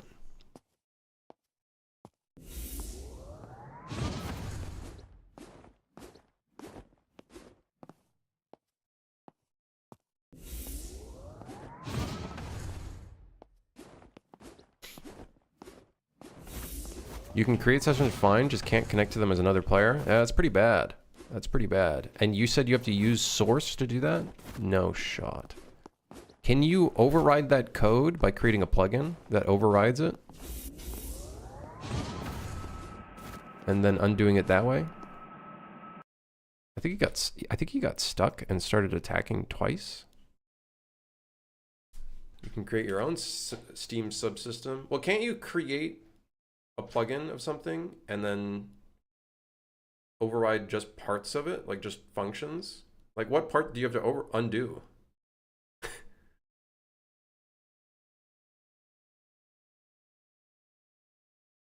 That is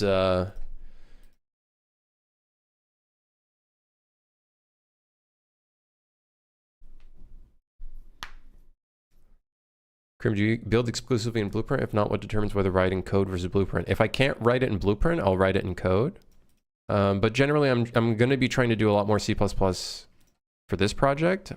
Because we're in prototype stage right now and kind of just getting to a point where we can play test this and just see how people think about it. I'm a lot more comfortable with Blueprint than I am with C++ for doing that, so. Yeah. I want to see this. UE 5.6 can't connect to Steam sessions.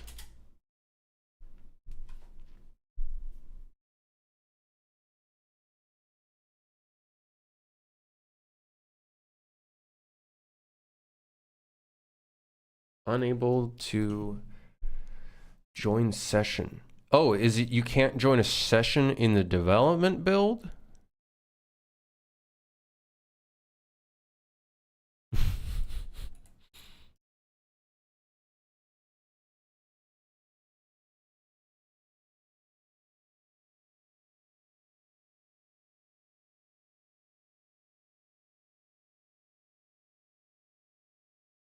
Push the test build to the testing branch of my game. Oh no. Oh no. Is that just for their internal plugin of like advanced sessions?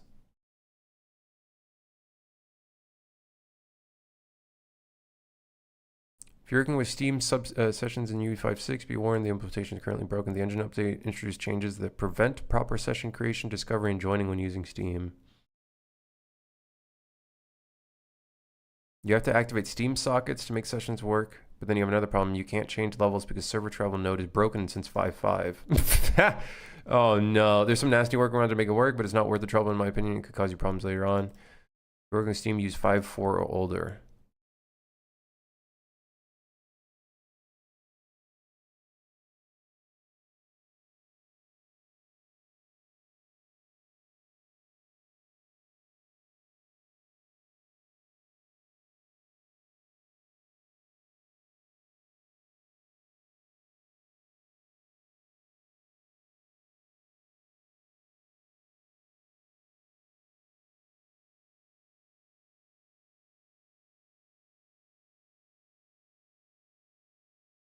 Multiplayer.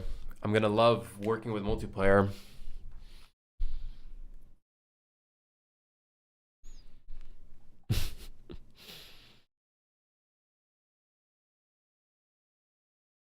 Server travel works in C++, but not in Blueprint.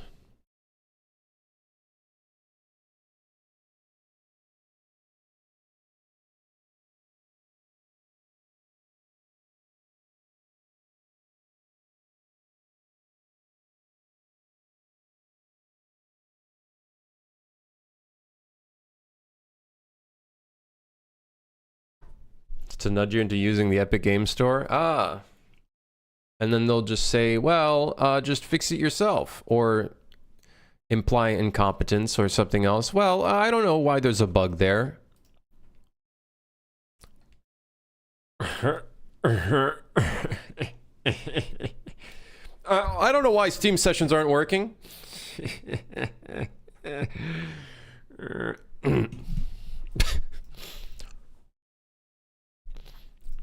I gotta figure out my like evil face.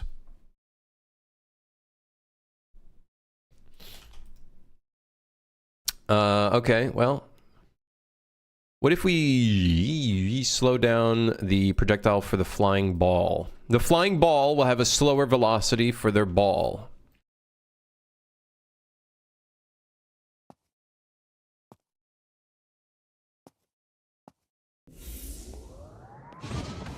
That's still pretty fast. What if we do a slower flying ball?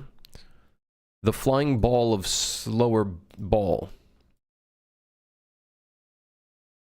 And this should be 2500 max speed. Let's change that to 1200 and max speed 1200.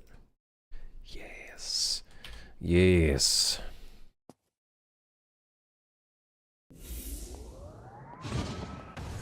There we go. Now he has a slower attack.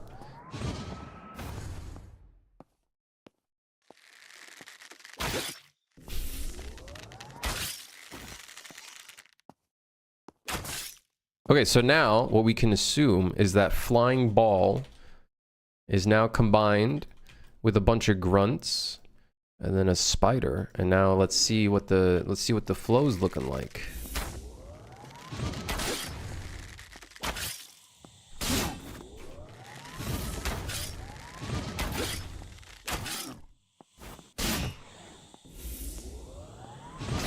Wait, hold on. Do we have collision with their... Ah, we have collision with their bottom. We actually don't want their bottom to have any collision. So... ignore... pawn. Physics, body, vehicle, destructible, and projectile. And also enemy.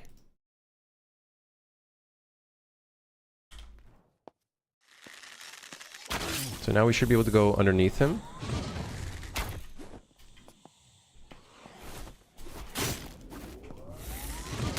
I feel like if you were to hit them with melee, that should deal way more damage.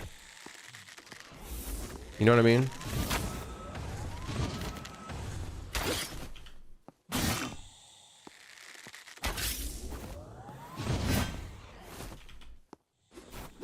Oh, shit!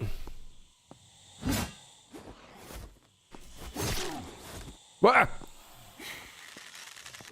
Okay, I'm liking the variance of enemy types. I think that adds a lot.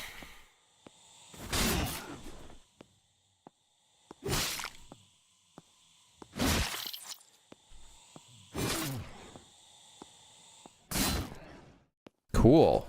Even though he looks like a worm. But that's okay. They're the flying worms.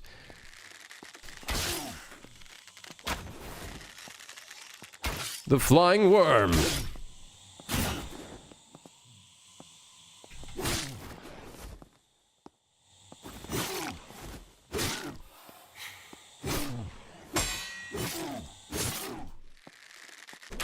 He's not really attacking though, which is kind of annoying. Wee woo woo pong pong.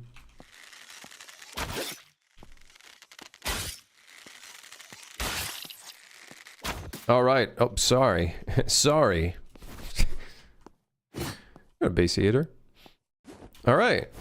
Now that's like actual prototype enemy. Like that's as prototype as it comes, right? You know what I mean?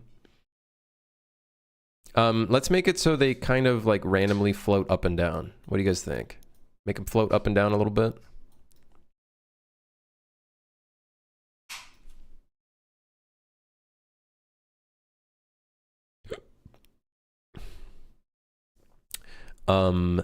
What if we put this on event tick?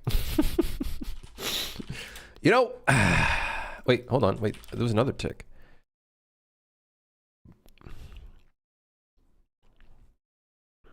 Async physics tick?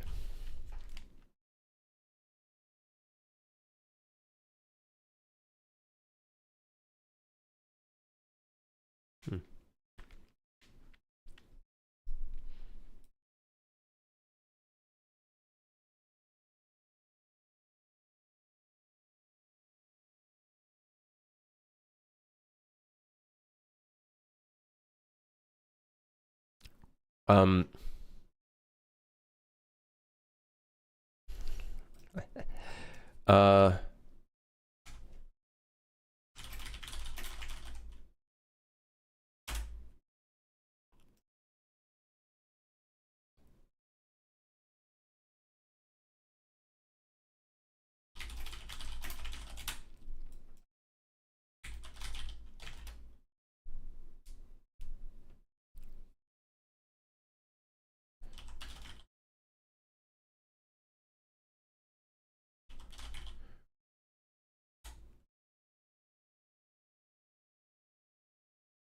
uh, random range, random float and range. Wait, no, random float and range, which will be 300 to 450.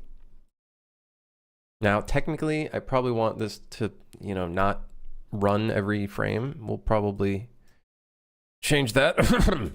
But let's just throw that shit in there and see what happens.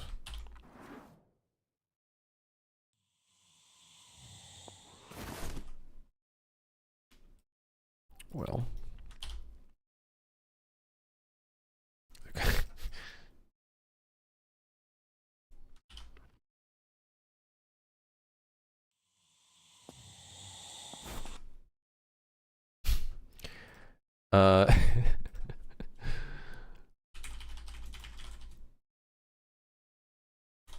Determine random height.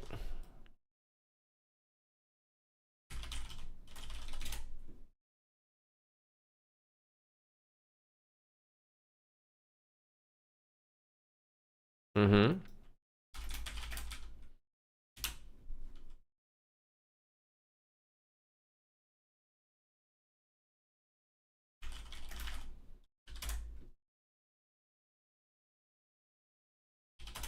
Question: I'm first time making assets for the first time for selling. I'm wondering, should I leave blueprints uncompressed or to compress it to functions and macros as much as possible? If you use the same thing a ton, then yeah, I'd say follow the same kind of practices that you would regularly, right?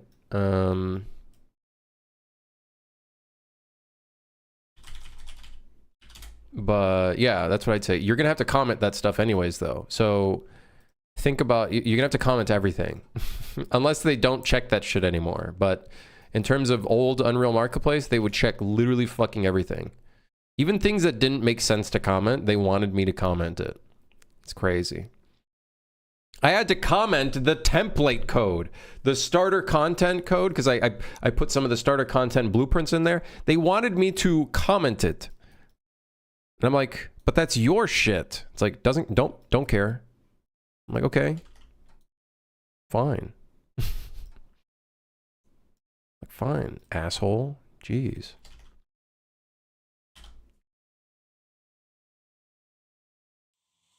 Look at them floating around. You see them floating around? That gives them a little bit more life.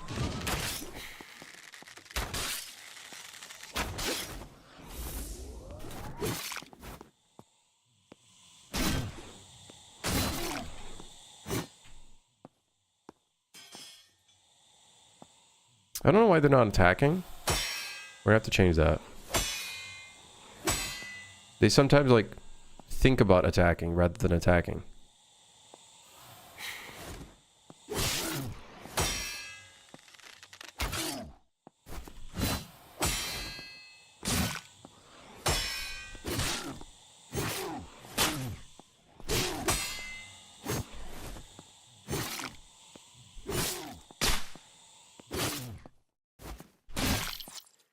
Okay, cool. Dude, this is feeling pretty good. I like the variance of enemy attacks. I just need them to follow a different type of state tree that allows them to attack no matter what.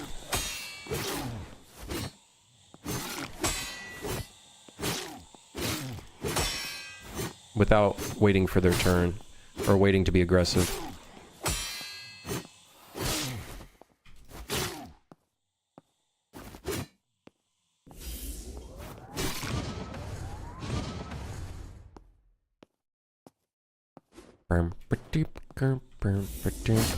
Do they hit me? Yeah, they do.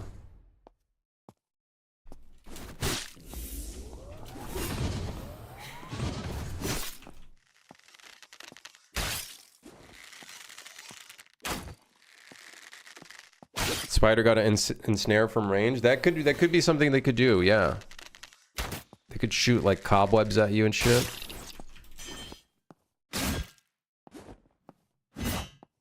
Yeah.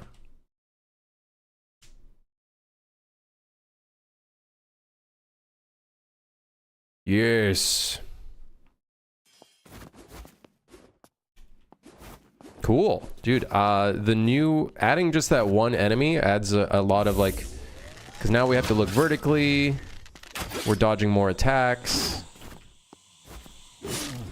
We still got the mage enemy, which kind of shoots us in a very similar way. We got the popper, which explodes. But for some reason, kicking them is broken. Probably because they don't have a physics asset. Because that broke.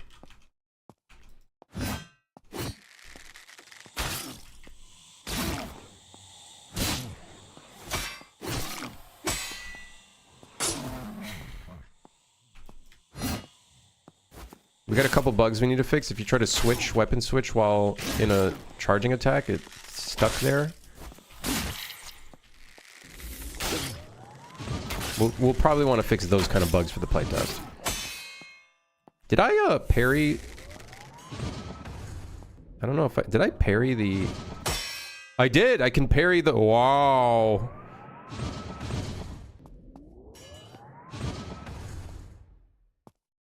I think for those guys, I wouldn't mind being able to parry their attacks.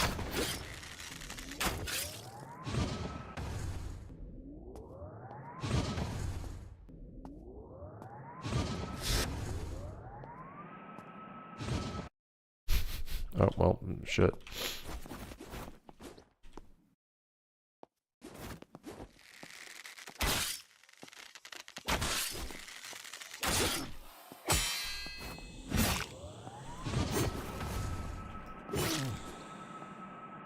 I don't know why he gets stuck doing an attack.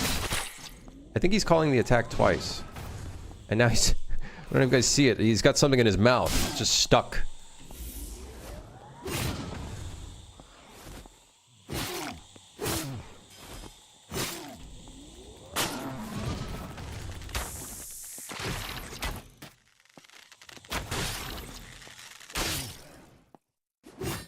Oh.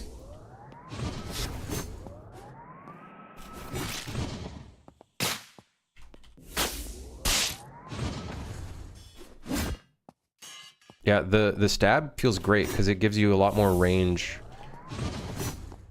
Maybe not as much as I would want, though. Oh, wait, I can't dash because I don't have stamina. Cool. Okay. Starting to feel like a video game. Starting to feel like a video game here, eh?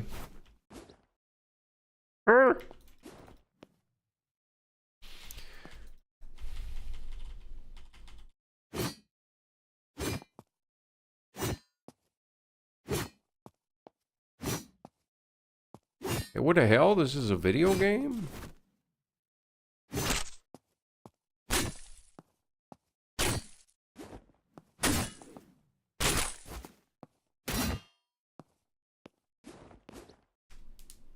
It's like, it's got buggy quirks to it, obviously, but, you know, it's a prototype. And I think for it being a prototype, it feels fun. So I think we're getting somewhere. Yeah. Yeah. Yeah.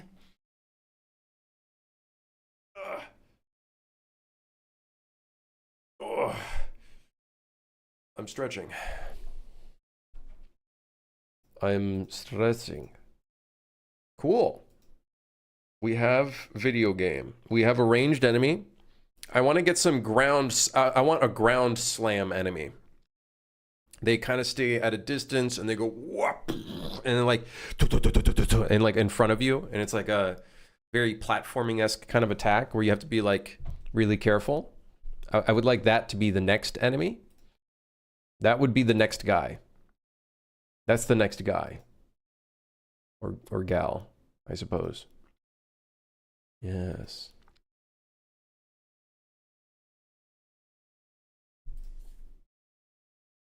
We also need to adjust the grunt and give him a proper skeleton. We could get started on the other enemy. GTA 6 delayed again? No way. Really? GTA 6 delayed again? I thought it was already delayed to 2026. Let me guess. I'm going to open Twitter and immediately... Yeah, there it is. Literally right there. Game is now scheduled for release on November 19th, 2026.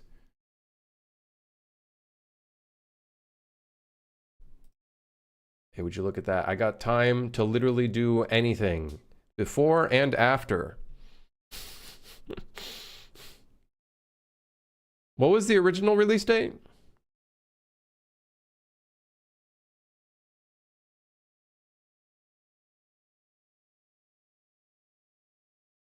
It was May 2026?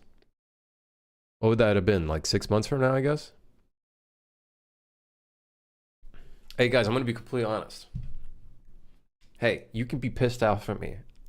I don't give a fuck about the GTA 6 release. No. What? Huh? What? Someone shoot that guy. Me. So that's someone saying that to me. Yeah. I don't give a shit. Yeah, I'm sorry. Yeah. The only thing I'm interested in is the tech and new shit that they did. That's it. I don't care about the game. I don't really care. There's so much better games coming out. I care about Deadlock release. I want to see what the fuck they do with Deadlock, all right? That's what I care about. That's what I want to see. Show me some more Deadlock heroes, because damn, they cooking. They doing some cool shit with Deadlock, even though like I played a match yesterday and It had to be the worst fucking roster to deal with. And my God, that match was absolutely awful. There was a Mo and Krill. They had they had a Kelvin. They had an Infernus. They literally had the worst things you could ever deal with. It was bad. A Vindicta, it was bad.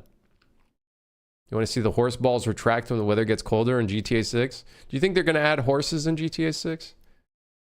They gotta, right? Like, horses are kind of redneck-ish, right?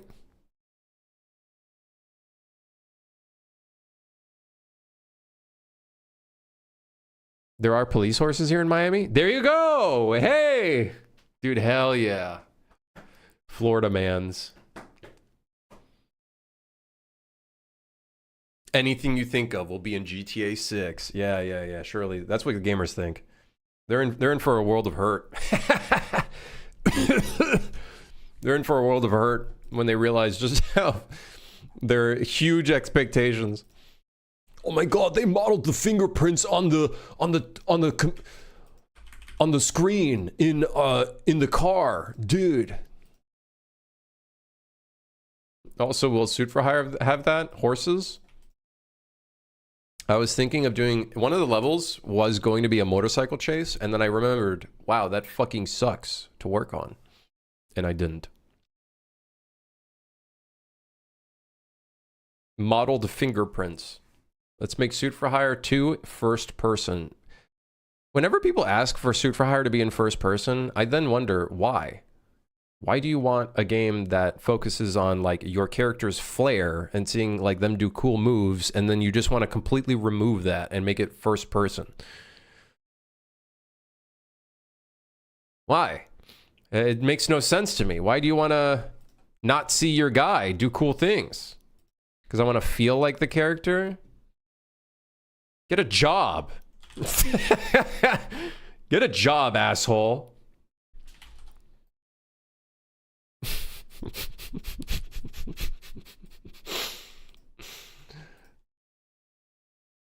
That's just me being an asshole. No, I just... First person does not make any sense. Third person made sense. First person... yeah, you know, I don't know. You know, I don't know. It doesn't make any sense. All right, I'm very happy with the direction that the game is going. Now what? How long have you been live for? 3 hours? What? Now add sex. I'll let a modder do that. They can handle that for me. Right, guys? Yeah. They'll handle that for me. Cool. Yeah, this is starting to feel pretty good. We do need controller support. I haven't worked on that at all. I don't know if I'll get that in for this first play test.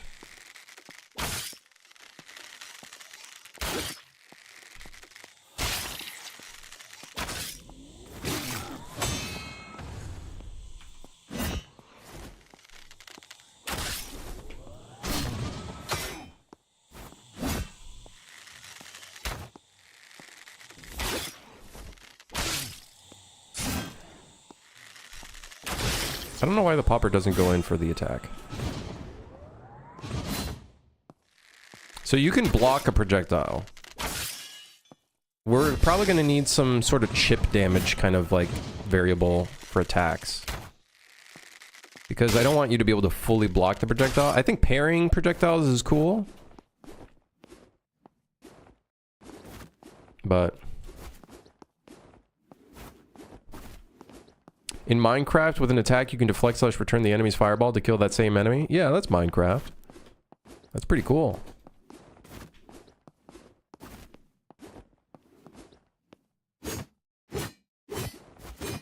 Add an upgrade that's parrying projectiles sends it back. I'm down for that. I was thinking, like, if you parry an attack, like, we don't have a parry animation, but it'd be cool that we do, like, a ding, like that, and it, like, the projectile flies in a random direction. But an upgrade would be like, you can actually direct the attack. I think that would be cool.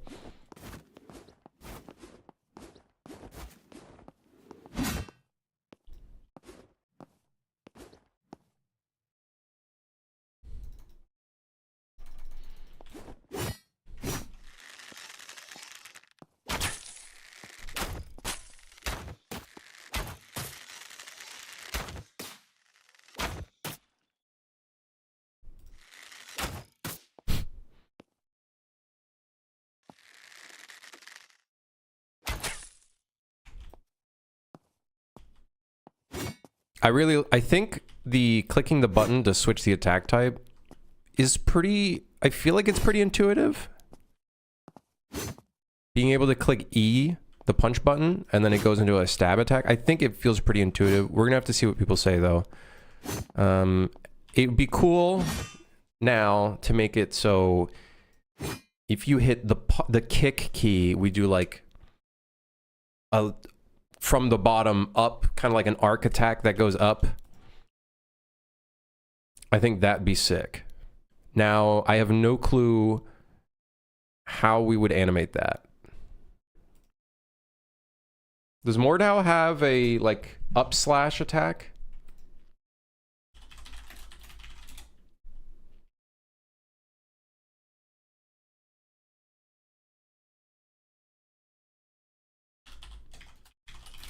Sword up slash.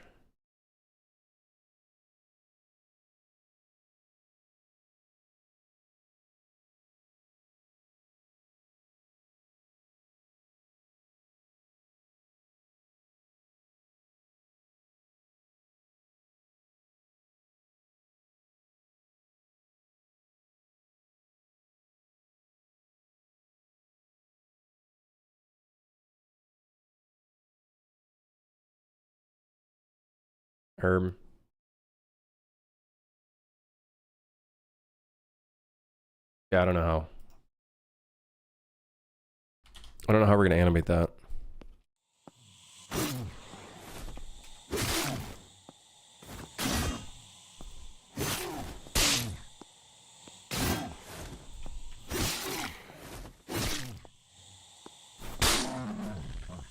What's your real name? You look like a Jason. What kind of asshole name? I guess. I don't know. What's my name? Don't answer that. I'm Jimmy. Like Mr. Beast Jimmy.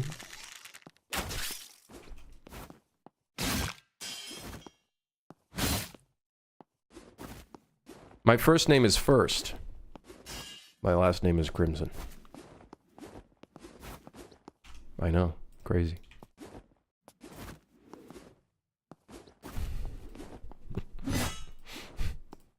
What are you trying to do? Get my bank information? What's your security question? My first bunny rabbit's name was Roberts. When are you going to drop the first and just go by Crimson? Well, somebody has the fucking Twitch name, even though I don't think they stream anymore. They took my name! Cool, can I also get the long number on the front of your credit card and the wacky 3 digits on the back? Yeah, totally, man. Let me just go get my wallet. Something bugged out and now I'm stuck in an attack pose. Jimmy McGill, that's me. Jimmy McGill. That's me. From Boston. Massachusetts. I think Boston's in I think. I'm not very good with geography. I was born there, though. My donuts order was canceled? Holy shit, you just made me hungry for donuts. Oh my god. I could go for some Krispy Kreme right about now. Wowee. And a cup of coffee. Oh, maybe 2 cups of coffee. Holy moly. Maybe 3. Maybe. No.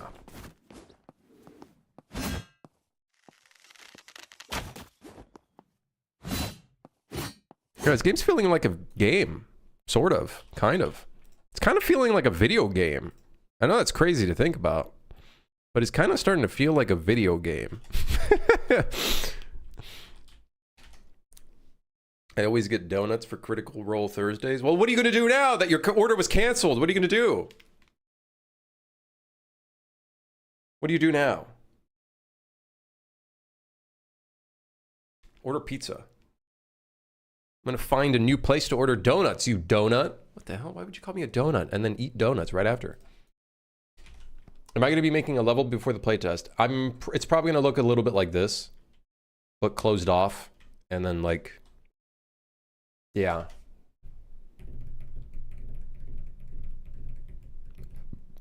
Yes. Ah!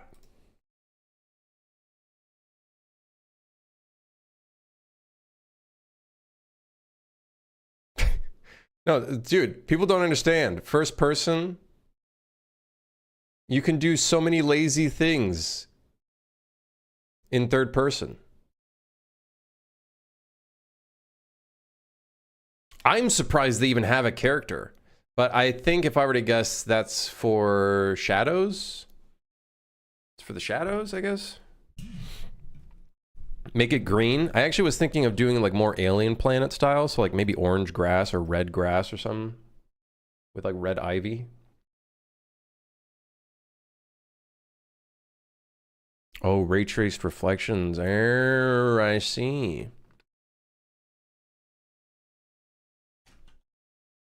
Oh, I see. Oh. Yes. Yo, Tay, how's it going? How's it going? Not too bad. We're making a video game. Well, it's starting to feel like a video game. He dodged! He dodged again! Oh, I parried that.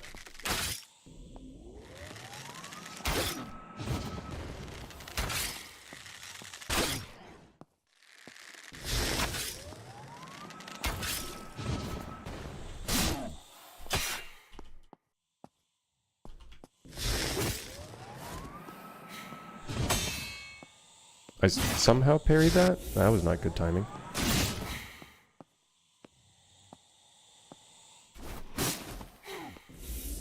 What? How did he die? That guy just died. I don't know how he died, but he died. What is going on?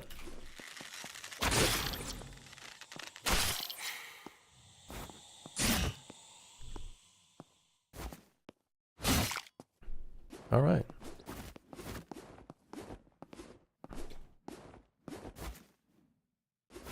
I've been so focused on making my own game with a couple friends that I stopped tuning in for a while. Hey, I hope that's going well. Hell yeah. Hell yeah. Hey, that's the best. When you're working on something that you like literally tune out of anything. Do you need an animator? Maybe, Sonny. Not right now. Maybe not for the prototype. Oh, you're asking YouTube guy. Sorry. Sorry, my bad. I'm not the only person in the world. I apologize. Tay, if you need an animator, there's Sonny. I don't recommend him, though. He's kind of crazy. No, Sonny makes great animations, if anybody needs Sonny. I'm just being an asshole. Just don't ignore me.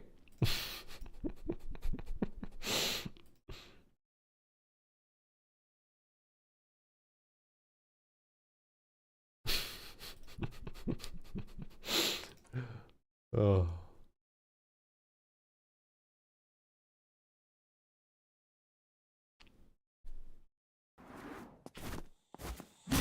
Let's break the system and cross-platform communicate. I think you're literally not supposed to. There's rules. You're breaking the rules.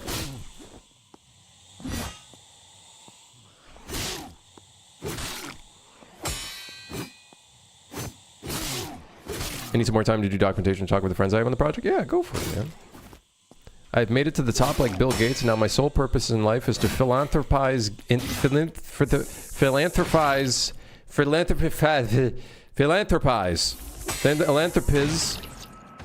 You didn't spell that right, did you? Philanthropize.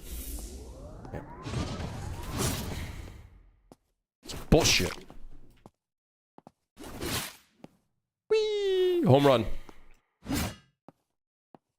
Stick to game designing, bro. Reading is not your calling. Okay, listen here, you fuck. You sick fuck. You're not wrong, but also...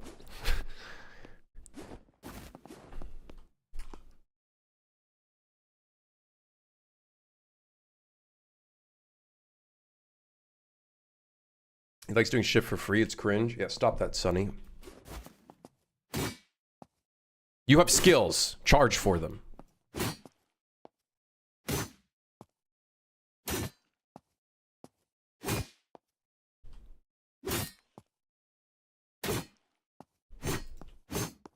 In my contract, I get 15% royalties. That's pretty pricey. That's pretty pricey. pretty pricey royalty.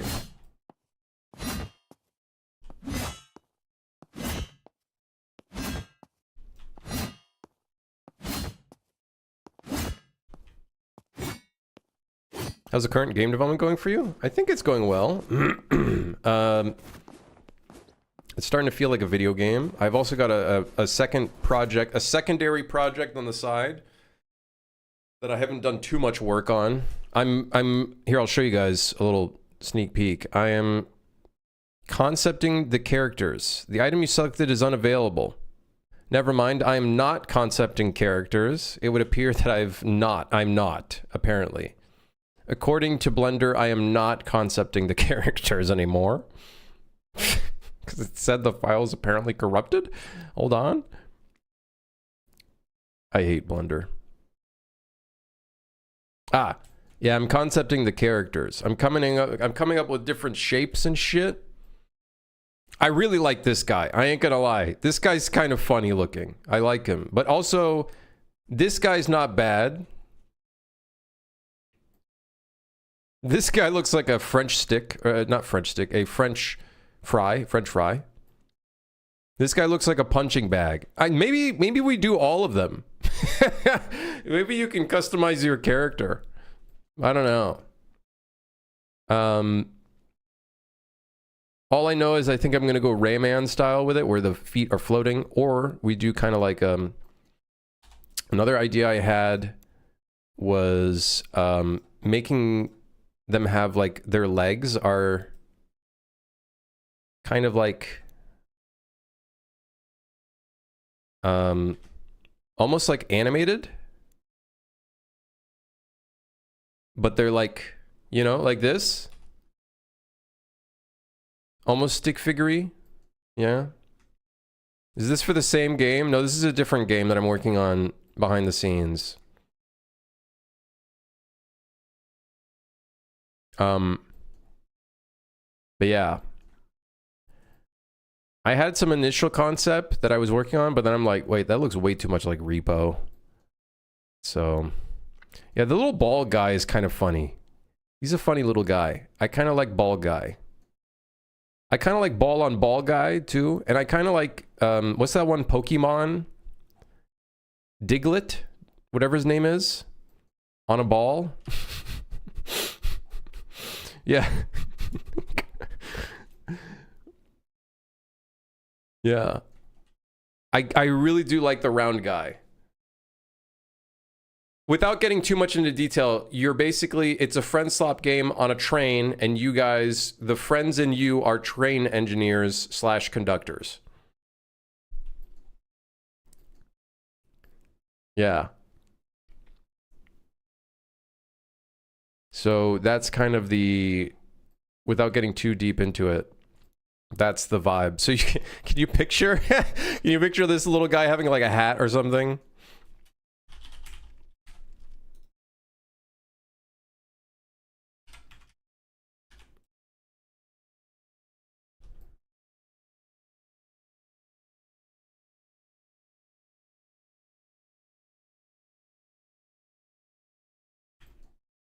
It's amazing.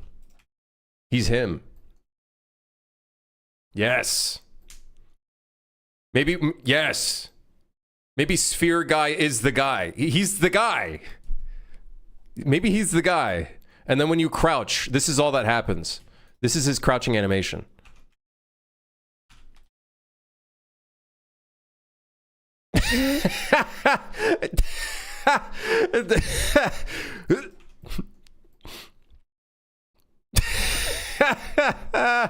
Oh shit.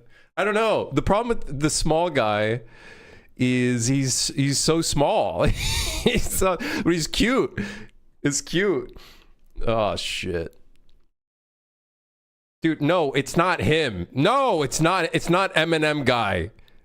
Oh my god, maybe this is the guy. What if maybe that's the whole point. Oh my god, maybe that's the whole point.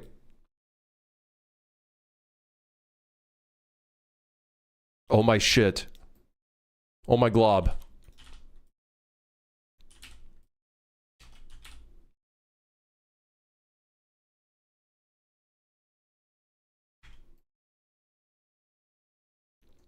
Oh my god. wait, hold on. Maybe.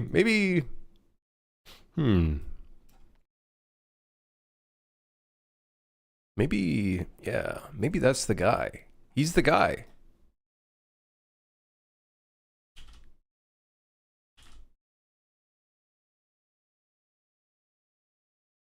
Surprised face. Oh shit.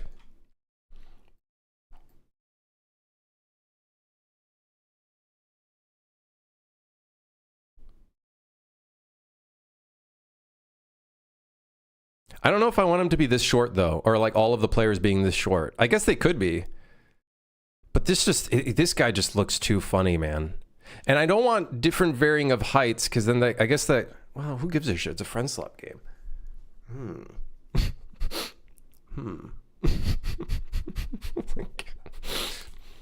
Like, who cares? It's a friend slap game. I tried using Blender, but it seems so frustrating to use on mouse and keyboard. I don't know if it's because I'm not great at art or Blender itself is clunky. It takes a little bit. It takes a little bit. Give them super long legs. I don't know if I want to give them super long legs.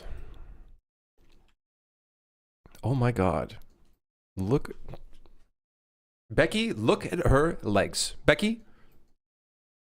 Looks like he's got high heels on or something. I don't know. I don't know how I feel about that. Let the bigger players pick up the small players and the smaller players tackle the taller ones and knock them over. Oh my god. Wait. The smaller players can fit into smaller areas, and then the taller players can reach higher areas. It's a gameplay element. Holy shit. There is obviously a little bit of a horror element to it, so...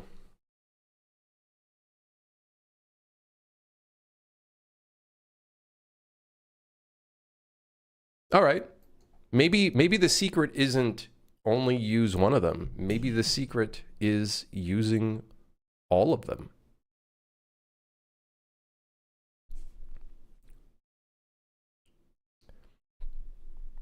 I just saw a horror RE-like train game on Twitter. Oh no, am I like too late? Am I too late to the idea?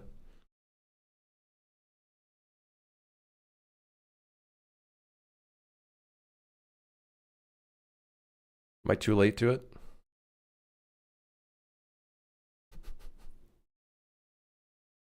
This one's targeted towards furries, so maybe not. Okay, DM me it. Anyways, Sonny, not because of the furry part, but because of the train part, okay? Not because you said that second part. I'm just saying. Yeah, I'm not a furry. You know, yeah.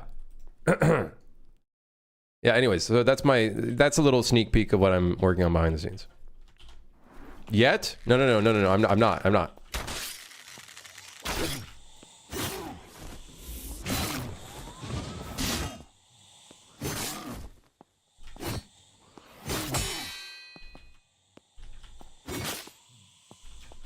I'm gonna turn you into a shish kebab spider.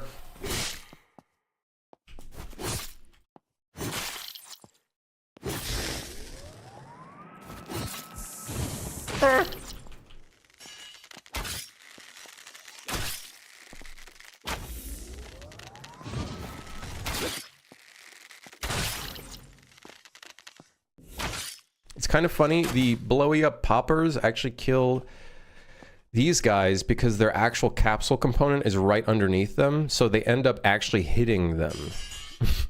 Which, you know, is not right, but yeah. Yeah, anyways, hold on. I'm gonna be right back. I'm just gonna take a short break. Give me 1 minute.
Hello.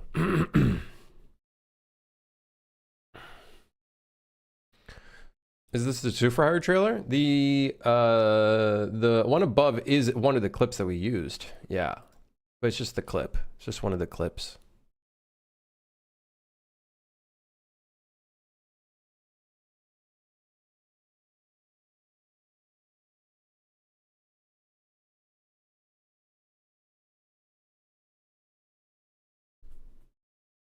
Well, hold on. I gotta see this. I gotta see your thing, Sonny.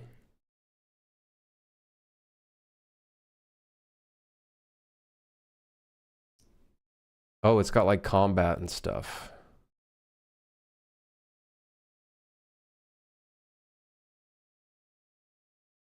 Yeah, definitely not what I'm going for. So, you know, it's all in the execution. I can't stop about thinking about punting around the little ball guy. Yeah. Yeah, definitely very different intention or goal. Krim, you gotta have a basketball hoop. Listen, I don't know if that's what I'm gonna do, but I do love the idea of having different like character archetypes that like actually adjust things. Like I'm down for that.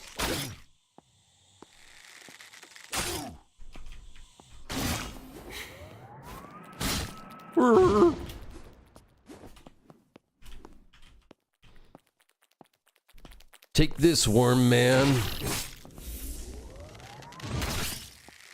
Backflip.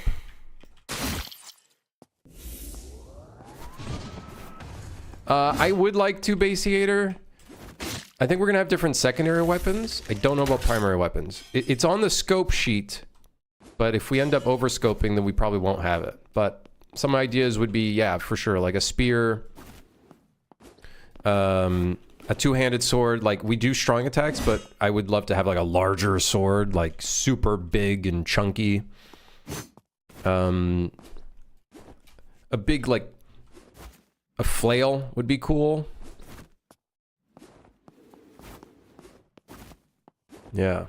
Launching the sword with a bow. So the original design for the ranged weapon was that you would throw your sword. So that's why that's why it's still a sword. I changed it to be a bow because I want to have different like secondary weapon choices. Yeah, like I could see a great axe being cool. I think if possible, it would be cool to have 3 different weapon types, because then we can play around with enemy weaknesses. Like have weapon that's focused on slash, which is what we have. Have a weapon that's focused on crush, which would be like, I guess something like a fucking like Warhammer or something. And then another one which is stab, which would be like the spear.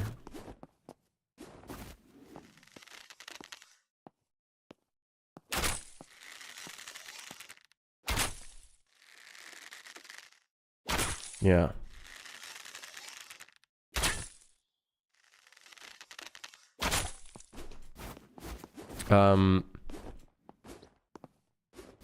But yeah.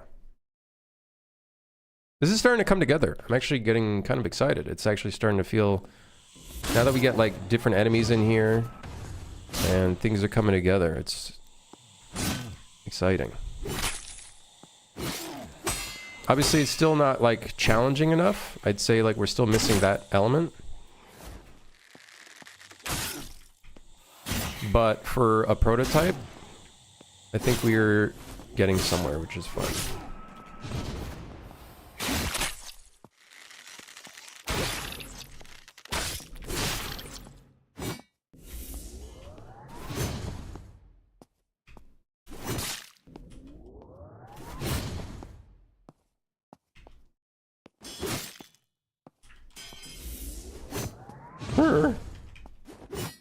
Get down from there!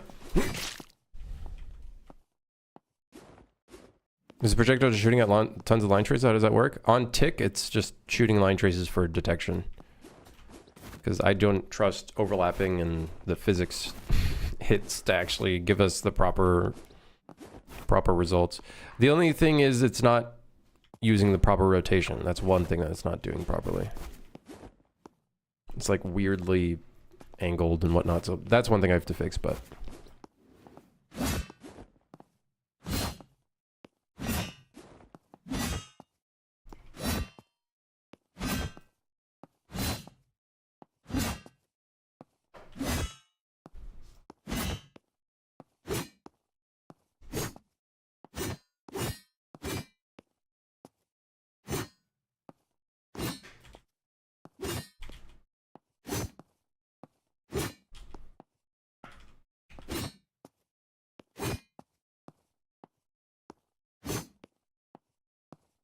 You can kind of combo stabs together, kind of.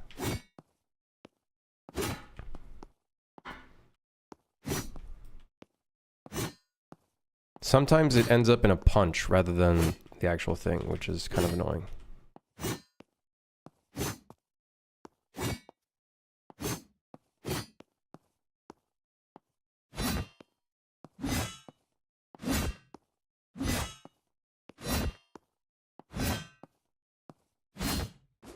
Okay. Cool. What did we do today? So today we changed the health. We added some different enemy types. Definitely getting there. I think we want one more, and then I think this pain point is over.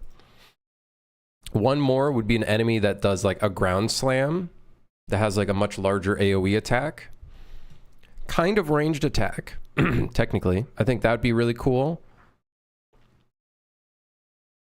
I think an enemy that like shoots out attacks from underneath. So we're gonna have to make a system that shows like an attack indicator of some sort. We're gonna need some sort of an attack indicator. And I think that'll be cool. That'll add like a nice amount of variance. The ranged enemies need their own code for attacking, because right now they conform to the aggression, the 3 enemies that are aggressive to us, which is not what I want them to have. So that we need to change.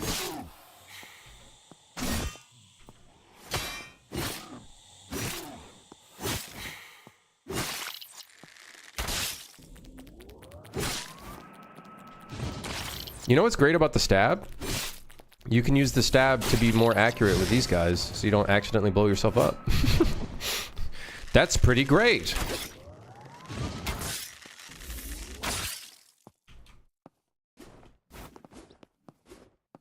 It's starting to feel like a video game. What? What? That's pretty exciting. What? A video game? Cool. I'm feeling pretty good about our 14 days until playtest. I'm actually feeling pretty good about it. Some of the most important things right now is we need to make a test level. We need to make that ASAP.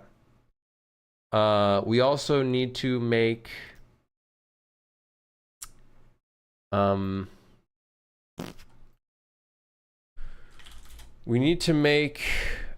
the weapons like spawn, not weapon, the enemy spawn loop / curve. So we're gonna start with like basic ass enemies first, which is probably like the grunts.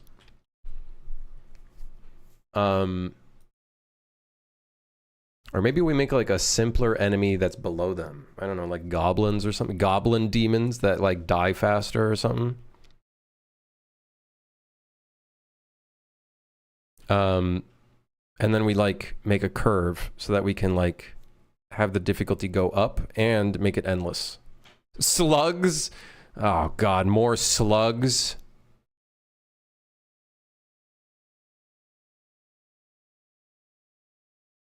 Goblin D's. Someone shoot that guy with a Nerf gun. Get him out of here. Mods? Where's my mods? Mandatory, harmless, and annoying Dark Souls slugs. Don't you worry, we got the guy right here. Rats? Spawn rats? What kind of, silly... I'm using a bunch of, like, marketplace assets just to kind of get, like, really basic models, but what kind of shits do we have over here? Enemy chicken. Excuse me? Demon chicken? Demon chicken. Chat, demon chicken. Creature spider. This is a different kind of spider. The Forge King. This could be the guy that slams. Does the slam attack. He looks kind of funny if we make him smaller, though. Let's see. Is he still pretty terrifying? He's still kind of terrifying. What if we give him the demon material?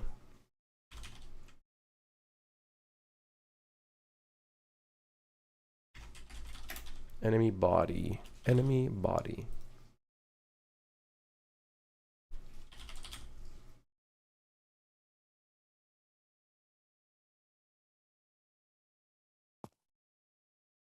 What?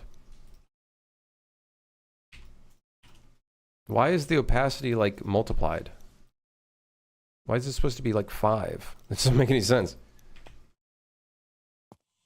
Yeah, this could be the guy. I just have to animate him. Which means I have to export his skeleton. Which means I think we're going to start learning control rig. I don't want to deal with that. I do not want to deal with that. Yep. Oh wait, he has animations. Idle, walking? Oh yeah. Okay, maybe, you know what? Idle, but with it's spelled I-D-E-L.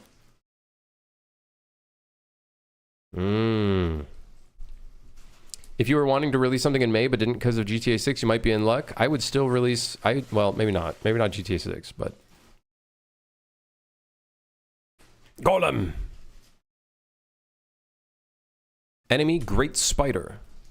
Oh my shit. Spider Boss. Oh shit. Gruntling? Oh, here's our guy. Our goofy little guy.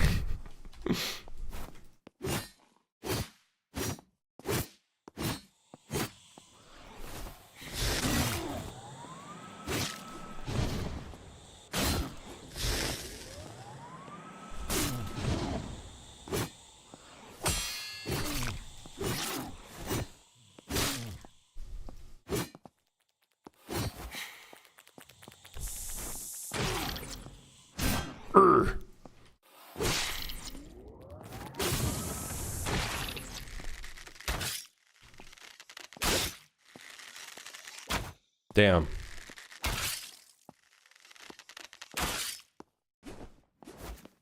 Spider Boss looks like it's like from... Oh, yeah, it does look like an antlion. That's what I was thinking of. I was like, why does this guy look like something?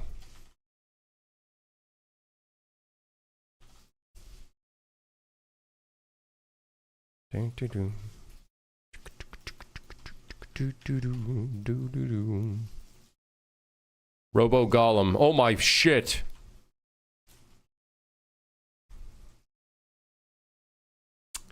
Yeah, we got some stuff we can use. The spiders, we already got spiders. I don't need this guy. Although I wonder, actually, did we use this guy as the base? Oh my god, we did! This is the guy! Wait, is that the guy? Is that the It definitely does look like it. Did I model all those guys? No, I did not. I did not. The Taskmaster.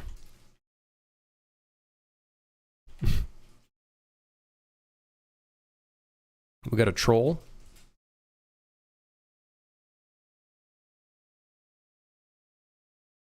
Oh, he's already got the material.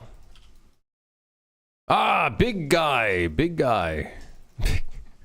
Huge guy. He's got a hammer. Huge guy with hammer. Yes. Huge guy with hammer. Okay, we got some options. Got a wolf in here too. An armored wolf. Okay, we got some options.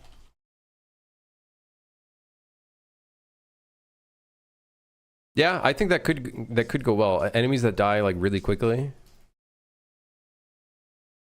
Now, I don't know if I'd put a bunch of them there. Wait, this guy's got a bunch of animations. He's even got a falling in. He's okay. Okay. All right. Interesting. This is the guy. This is the guy. He's got an on fire animation. All right. What's his skeleton? Pelvis, spine 01, spine 02, spine 03. Okay, this is literally just a fucking regular ass Yui mannequin, but for some reason it starts with B_MF. You Unreal Epic Games, you sons of motherfucks. Because I could technically reuse all this and I could probably still retarget it, actually.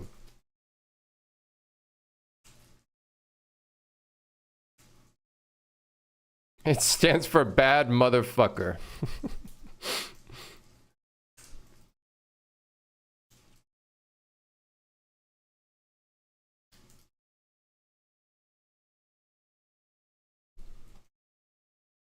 Okay, what's wrong with his walking animation? Guys, anybody? Maybe this is a horror game. I just didn't know. Wait, what? Guys, what's going on? What?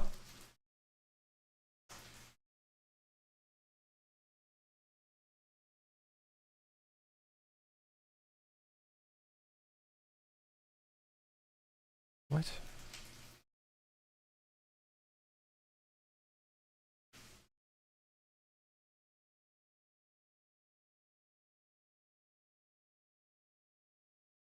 He's checking his 6. It's good for him. I respect it. I wish he didn't though. I kind of wish he did not. His root bone's all fucked. I think that's his root bone rotating like that.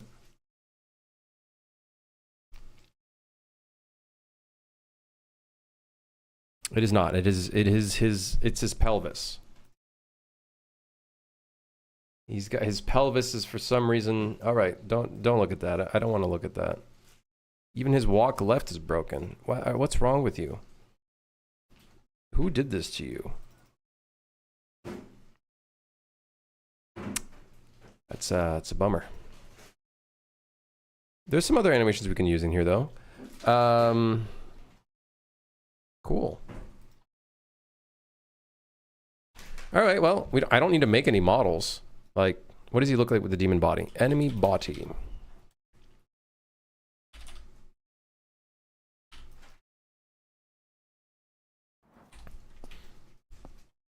Perfect. He's got the, just need to give him some eyes. But he's got the, he's got the, Whoa!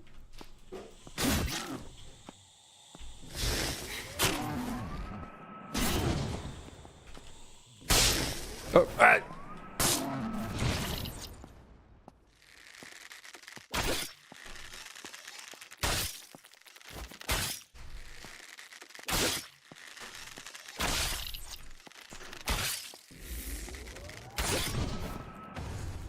okay. Feeling pretty good about it. Once we add some more like enemy variants, I think it'll be great.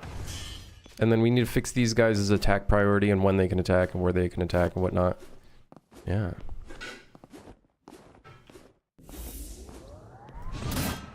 Should be able to shoot their glowy bits to explode AoE around them. They do.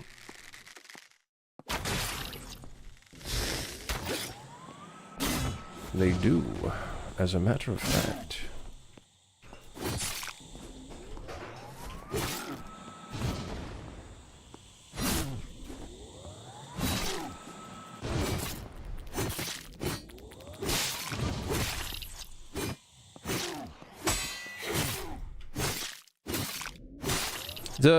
Do the little gruntlings have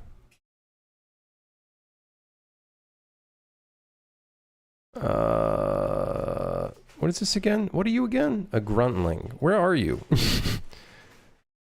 Avalanche. Is that a guy with a explosive on his back? This music makes me feel like I'm on hold. That's because you are on hold. Welcome to life.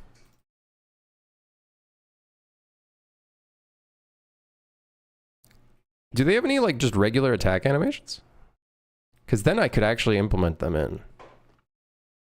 On fire? Okay, well, that's not what I need. I need an attack. That being said, I don't really have a run animation because his run... who cares? He has a cast. Okay, he casts... Oh, shit. He doesn't have an attack?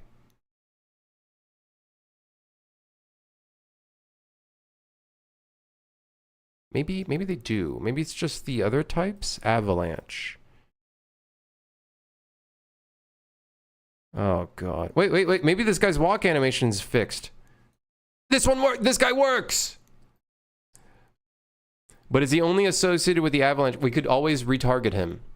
We can retarget him. Yes. Bad motherfucker. Yeah, the B_MF.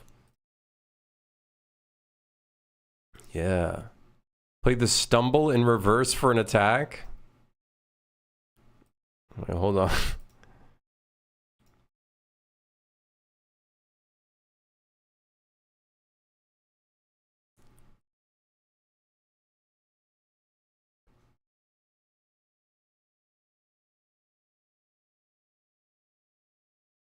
Dude, there's gotta be like an attack. If not, I guess we can animate something.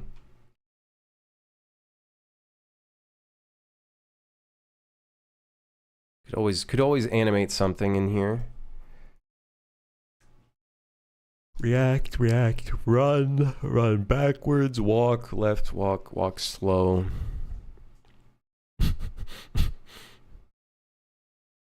Let me see their other gruntlings. Maybe one of these has an attack. No, same thing again. Motherfucker. We have an on fire. Maybe this is the attack. Ah, and then if he runs into you, it deals damage. Huh?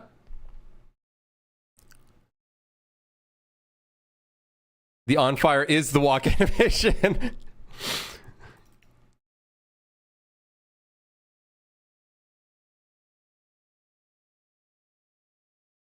This could also be it. If he hits you, he deals damage.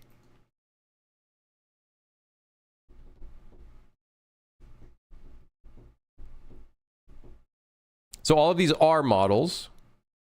We can build custom animations for them, but they have some animations that are associated with them already.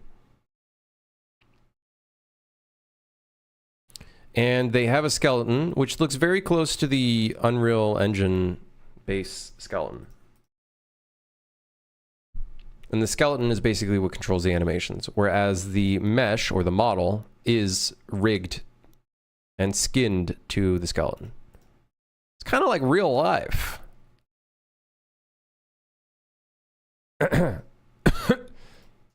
Kind of. What's weird is that, like, some of them have weapons. Like, they got pickaxes and shit. But the gruntlings don't actually have, like, an attack animation.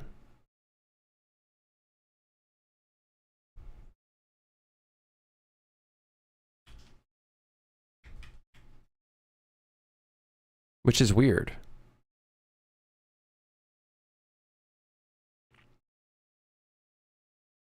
I don't know why they don't have an attack animation. Or maybe they do have an attack animation, they just didn't give it to us in this pack. Which is highly likely. This is Epic Games' pack, after all.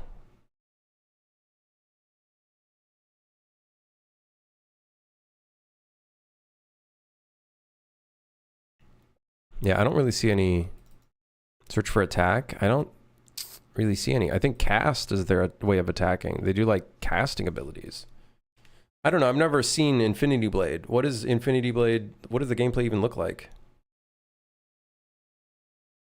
I think we could just do running. So they run at you, and they deal damage by running at you. Mario style.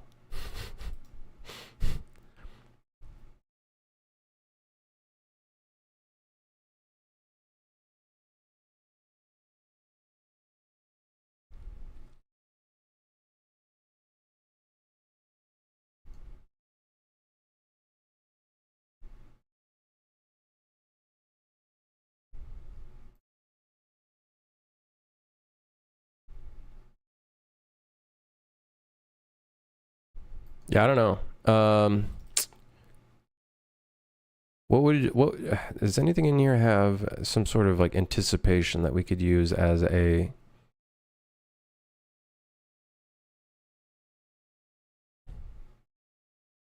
we could always animate something ourselves. I would just have to figure out how to do control rig. I don't know how to like I don't know how to use control rig. We can create a control rig.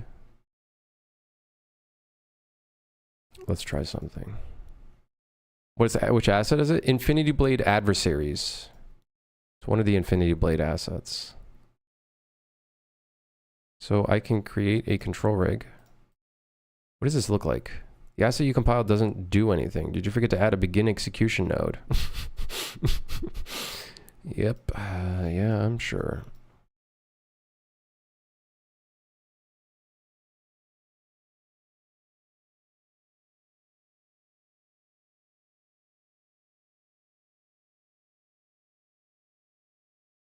No, it's free. It's one of the free assets that they have. I don't know how to use control rig, to be honest with you guys.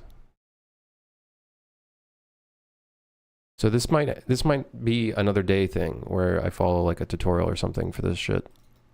I also saw something else called modular rig. Is the modular rig the one where you can this is the thing I remember seeing.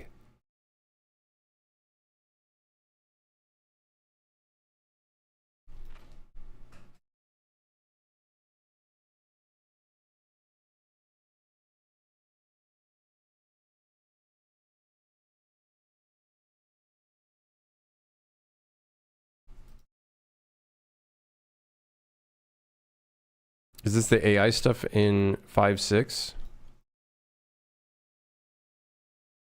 Drag and drop the spine module here.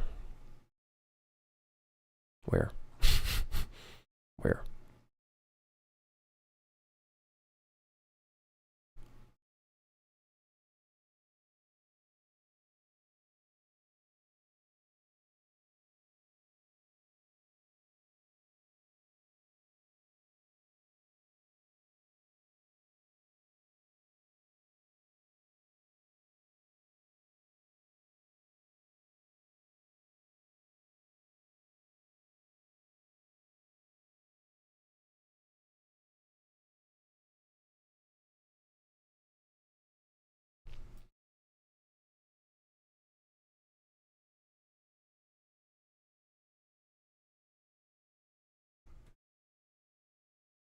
How does one add an arm? How does one add an arm?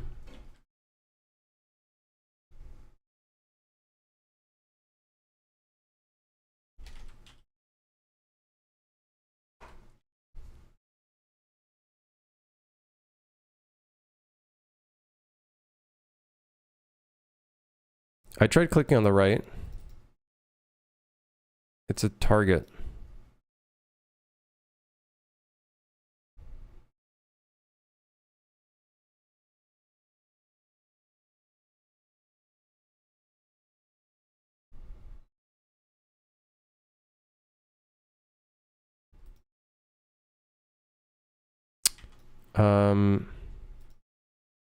Neck? Maybe we need to put the neck.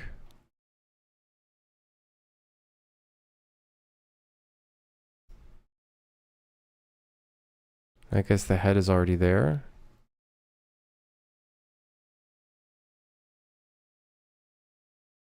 I don't know how to add an arm to this.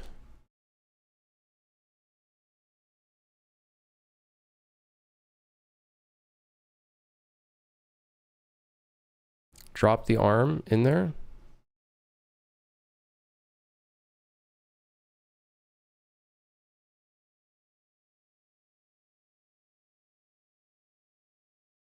I guess we just did. There's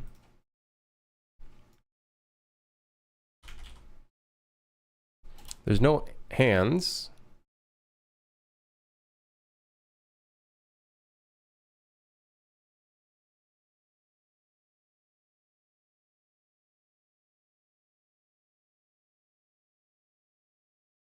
So maybe instead of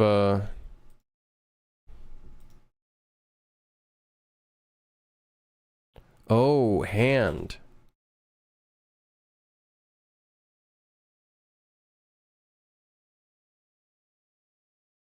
Shoulder bone.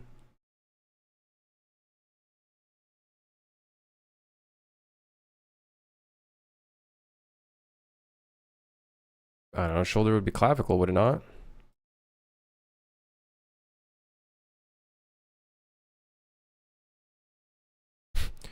I think I put the wrong, guys, I put the wrong one.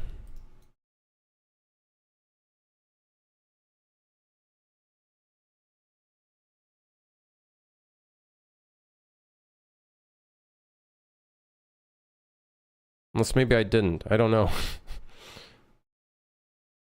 Shoulder right, hand right, clavicle right.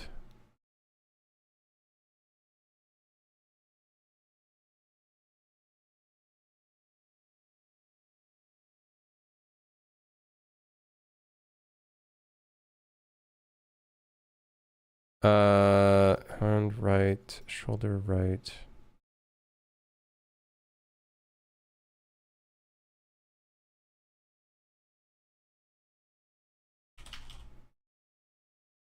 Which one is arm 1? Anybody got any oh, this is arm 2.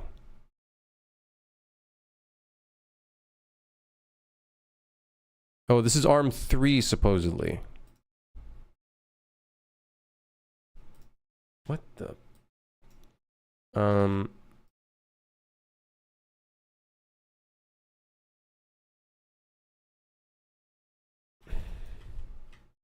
I don't really know what I don't know what I'm doing here.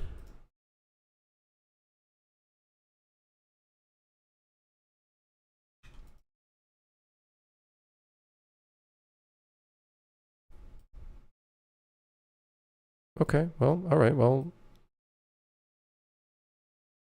Learning, I suppose. Got some stuff to learn, but interesting.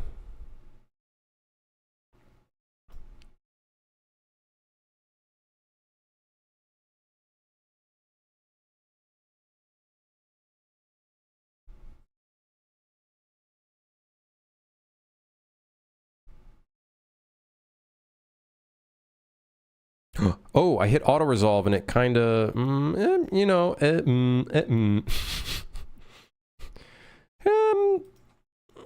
you know, it's,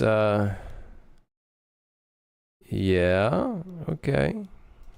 Got a twist bone there. This is gonna...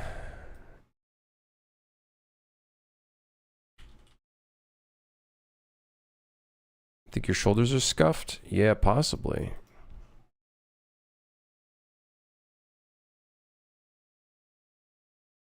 Oh wait, the clavicle right is being specified as the elbow bone. Yeah, that's not right. You know, that's not, I don't know how to change that.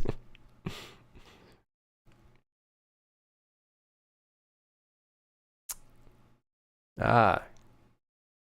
So this is clavicle left. Ah. Well, I guess that's the way I end the stream. Ah, well, I'll look at that another time and fuck around with that. Yeah. Good progress, though. Very good progress. Good progress. Very good progress. We're making great progress. Great progress. Yeah, yeah. Yeah. Yeah. Yeah. Yeah. Yes. I'll see you guys on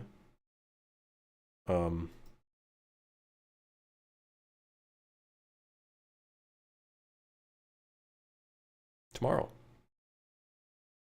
All you did was make a worm enemy move and shoot at the sphere at the player. That's wrong. I added a mirrored stab that could run instead of it being while you're dashing. It activates by hitting the punch button while charging up the slice attack. That gives you more control over when you want to do the stab. And I also made it so health is no longer 3 little thingies, hearts or whatever. It's a full 100 health bar. Listen, shut up, motherfucker. All right, listen here, motherfucker. Okay. I'll see you guys tomorrow for a Friday stream. I think. Yes. Okay. Goodbye. See you later.